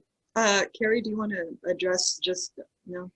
I hear your frustration, Jim. I know we've talked about this a number of times. I think that the Delta and water in California, I mean, I think that this is why we've had a number of frustrations tonight. Water in California is difficult and complicated, and there are so many issues that are affecting people in the Delta in so many ways. And we've been asking people to talk about a small subset of those issues, and I really do understand that that's a frustrating process and a difficult one because there are so many things to concern you. So I understand the issues about Clifton Court, and it's not part of this project to make changes there. I think that, I don't think that we had planned to talk about it because it is disconnected. It's not part of the Delta Conveyance project. But I think that certainly we can follow up more offline, but it's not part of this effort, unfortunately. Well, Carrie, you told me when we talked personally that this would be all addressed before the end of this committee, but it's not. And so that's why I feel the way I do. There hasn't been a single promise made to the fishing community that's been kept by the DWR going back 25 years. And so this to me has just been part of that same thing.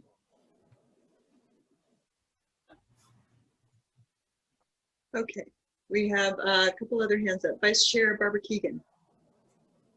Thank you very much. I just wanted to say that I appreciate the efforts that everyone has made through their participation in this process. And it's been interesting to hear the feedback to this idea of perhaps, you know, sunsetting the SEC for a while, or, you know, or maybe the SEC has served its purpose. Because I think the intent behind this was really to make sure that all of you who have participated so diligently in this process have the opportunity to fully express yourselves as part of CEQA. And it seems like some of the constraints of the Brown Act were getting in the way of folks being able to lobby effectively for the communities that they're serving. So I think that's kind of part of a tension point here, and I think it's really important to address that. But whether we move forward or whether we decide to take a hiatus or to stop the SEC, I just want to say I feel like everyone who's participated has been very authentic, has participated in a meaningful way in the process, and you all have other things that you could be doing, right? And yet you show up, you know, after it's been almost 2 years now, and you've continued to show up.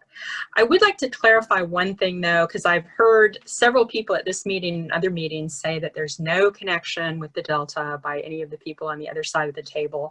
And I just do have to say, you know, I'm a recreational boater. I've been visiting the Delta since I was in college, regularly visiting the Delta. My nephew works on the family ranch in Rio Vista.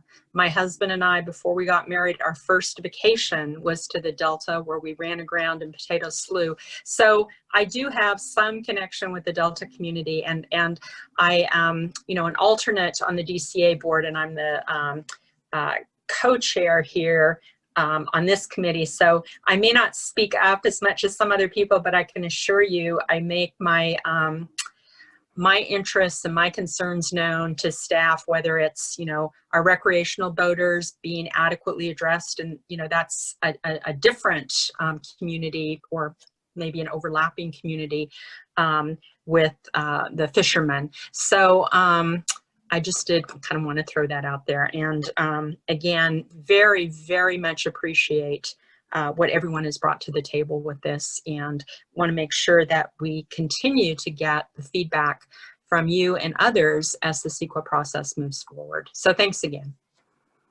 Okay, thank you. Thank you, Barbara. I'll just mention that I live 35 minutes away from the Delta, and I recreate there quite often. So anyway, all right. Over the next month, please. Sarah, sorry to interrupt. We actually have a few more SEC members. Oh, I'm sorry. Go ahead. Mike Moran and Karen Mann have their hands up. Mike Moran. Thanks so much. This has been, like everybody else said, an incredible value. I thought that I knew an awful lot about this place and how it works before I started, and it's just been an incredible experience. And I think one of the great things we've gotten out of this is the connections with different parts of the community, ones what even longtime Delta folks have not had a chance to make before. They're reaching out to different community members, different community groups. And I think that's really valuable for the DCA and DWR to hold on to in some form or another. I really appreciate the Brown Act considerations, and that a lot of the connections we made here we precluded some of the connections and collaborations that could be valuable going forward for the community, but for the Brown Act. So I can really appreciate that. This kind of loosens people up to allow them to do things. I think that because the value of the group and these people here, some mechanism to reconvene either outside of Brown Act limitations, or to convene it for willing members as some kind of a resource group or an ombudsperson kind of thing, anything like that. I would just hate to see the value of the committee, even though its job is done, the other values of the committee that come up, to be lost. So I would like to see that continue in some way or another. But I thank each and every one of you. It's been an incredible experience. Thanks. Great, thanks, Mike. Great comment. It's certainly something for board members to consider. Karen Mann, and then Cece, and then we're probably going to close for now this discussion. We'll move on to the next item. Karen? Thank you very much. I think my earbuds are about to die, so we'll see how long we last. First of all, I have to compliment you guys. You've all got thick skins because we've all been pretty rough on you. Now, in defense, we are just protecting our homesteads and our fishing waters and our recreational boating waters and our farms and our community. You would do the same if it was your neighborhood. I know you would. Okay, so that's number one.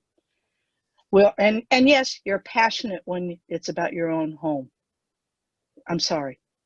That's number one. Number two, Brown Act. Brown Act hasn't been an issue. What the heck? It's been the pandemic that's been the issue. We haven't really been able to get together. You know, and I don't mean just as a group, but in communities. In Contra Costa County, we can't even get together unless we can show proof of immunization or anyway, it's just complicated. We can't get together. Can't even get together to dance or at the yacht club or anything. So that's number two. Pandemic's been the bigger problem, and this project should have been stalled in reference of the fact of what was going on in the world. Number three, so do we have a plan yet? Do you know, are you guys any closer to figuring out what the deal is? Every time I see somebody with my mask on at Safeway or anywhere in the community, they ask me, so which route are they going to choose? Do we know? Carrie, do you want to address the process? And Sure. So, I mean, the route selection will be part of the alternative process in the EIR. So what we're doing is we're analyzing the environmental effects of the alternatives that we have. So Eastern, Central, and Bethany, and Eastern and Central at multiple capacities. So we're going to have those environmental impact analyses, and that will be the basis for making a decision before after the final EIR, when we issue a decision statement. So we're not going to make a decision now as part of this effort because we need to see what those environmental impacts are. And that's really an important part of the decision-making process. Wow. Interesting. With all this information that you've given us, which has been valuable. I mean, it seems like it jumps out to me. Granted, I'm not an engineer, I'm just a lay person. But if you have to do this kind of thing, it just seems like it jumps out. On the other hand, I still wonder, and you don't have to answer this, Carrie, you guys have been really good about answering, but I still wonder why alternative considerations were not taken seriously. Thank you guys for being patient with all of us, for being passionate about our neighborhoods and about where we live and where we recreate. That's all. thank you, Karen. And Cece, we're going to close this out. I don't know how Mr. Bradner can say that his job is over. The actual elephant in the room has not yet been addressed at all.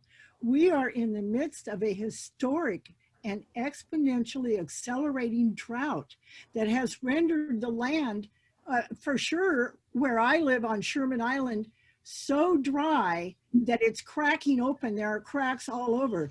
Our well has sunk down. Our water is so low that the toxic levels of arsenic are rising, and that's true all over the Delta. These issues are profound. Lake Oroville is out of water. The Colorado River's out of water. We have a climate issue that cannot be ignored.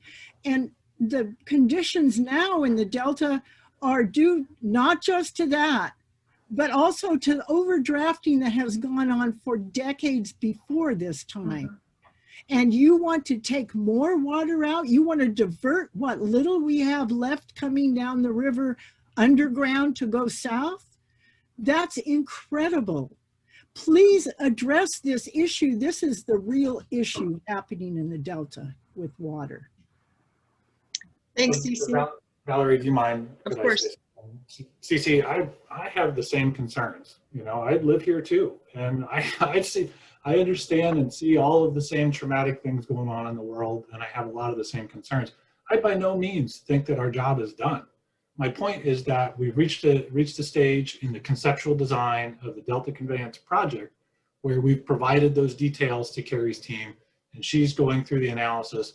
And so to the extent that we're still developing conceptual designs that this body can think about and opine and provide input on, that piece is sunsetting. There will be who knows, however many future opportunities through the CEQA process, future stakeholder bodies, other different arrangements. There's going to be a ton of different opportunities to continue to engage and provide feedback. We're still going to be trying to get out into the community and talk to folks about this program, make sure they understand the engineering elements. So please don't misunderstand that I think, you know, our job is done, water solved in California. I'm just saying that with respect to the development of the conceptual designs, Carrie has what she needs from us. They need to run the CEQA process through. I'm not saying that. I'm saying that you have not addressed the concept of no water. No water, lack of water. The water's going away.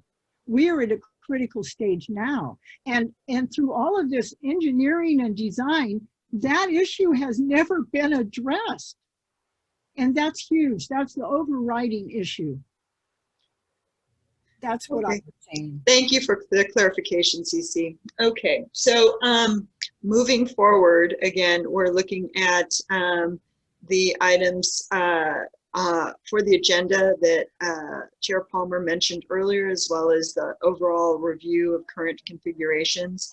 If anyone has any further thoughts on what should be on the next agenda, please feel free to raise them, send an email. You know, as you know, we're the team is always eager to hear from the SEC on what needs to be addressed. Yes, Chair. Also, I want people to take a look in the next month. Nasli will be reaching out to you with details moving forward. Also, the decision for the DCA board would not come up until January, and so from my understanding, Graham, and then so we do have time if you want to give some more input on this in December when we meet, please do so. And you know, other than that, we're going to have to move forward, and it's not that you're going to be forgotten or left behind at this point. We could reconvene at some point. It's a question of, do you really want to stay in the SEC process and get limited by the Brown Act, and maybe we only meet quarterly. I mean, these are issues that we can address, but I want you to think about that over the next couple of months. And other than that, you know, we do want to make sure that you do stay involved and that you do stay informed, no matter what route we take at this point. Okay. I'm sorry, before Yes. we read this, could I just clarify one thing? Please do. Yeah, sorry about that. So in terms of the sequence of things and how things are going to be falling over the next several months, there would be a DCA board meeting in November, and then this body will be meeting in December. And then, as we've talked about, December 8th. And then the plan would be after that meeting, it would be an item for the DCA board to consider in January whether to sunset this committee. And so, so anyway, just to make sure that there's clarification on the timing of things, and I think it's the DCA board will consider and certainly welcome input from any of those who want to provide it, but it will be the DCA board, yourself being on that board, to decide how to proceed. Right. So there is time for you, if you have strong feelings about this one way or the other, for you to give your input to the DCA board, because this would not be coming up for a vote until January. Awesome. And we're nearing the end. We are at 5:57. This is that time, Chair Palmer. Get into the non-agendized SEC questions or comments. Okay. You can provide information about outreach or questions raised during the proposed project, or any other items you feel you haven't been able to bring up during this meeting, although we are running short on time, and we still have to get to public comment. So I know you guys have been very free in giving your opinions, but if you have any burning things at this point, please go ahead and keep it to the point. Yes. Anna, you have your hand up. Oh, thank you. This is actually my favorite part of the meetings. So this morning when I woke up, I woke up to an LA Times article. Thank you, Maven's Notebook. And it said that despite Gavin Newsom's pleas to cut the consumption of water by 15%, that Los Angeles and San Diego not only did not cut, but actually increased the amount of water that was used. And as a person in the last drought that went down to Long Beach and saw all of the beautiful grass and the full pools and the fountains and all that beauty, and then to come back to the capital of the state and see that all of the, rightly so, the lawns were dry and you know, not irrigated, and our longtime farmers, multi-generational farmers, were giving up voluntarily, you know, curtailing what their use was. I just feel like this is like an endless cycle, and this project is basically just mainlining more water that is not being effectively used and is not being treated as sacred. I mean, the aqueduct is still uncovered. Right this very second, 30% of everything that flows down that aqueduct is being lost. And it is irresponsible. Again, I'm gonna put on my taxpayer hat. It is irresponsible of us to bless this project in any way when we know that there may not be water available. We know that this project is not going to solve any of our water issues here in the state of California, and definitely imposes incredible hardships on the people who are surrounded by the projects, who get zero benefit. And so I want to like stand on the rooftops and say, hey, you know, this year clearly tells us that this tunnel project is dead and that we have to figure out a different way.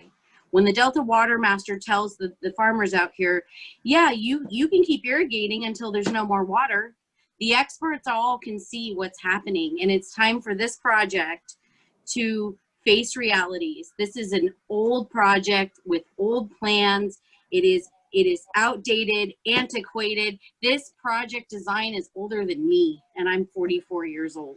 And this is back to the peripheral canal days.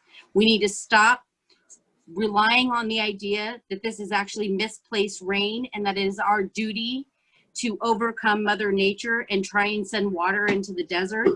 It is time for us to be responsible stewards of the public trust, and it is time for us to make decisions on behalf of the taxpayers and ratepayers of the state of California and just say, no tunnel. This project is dead.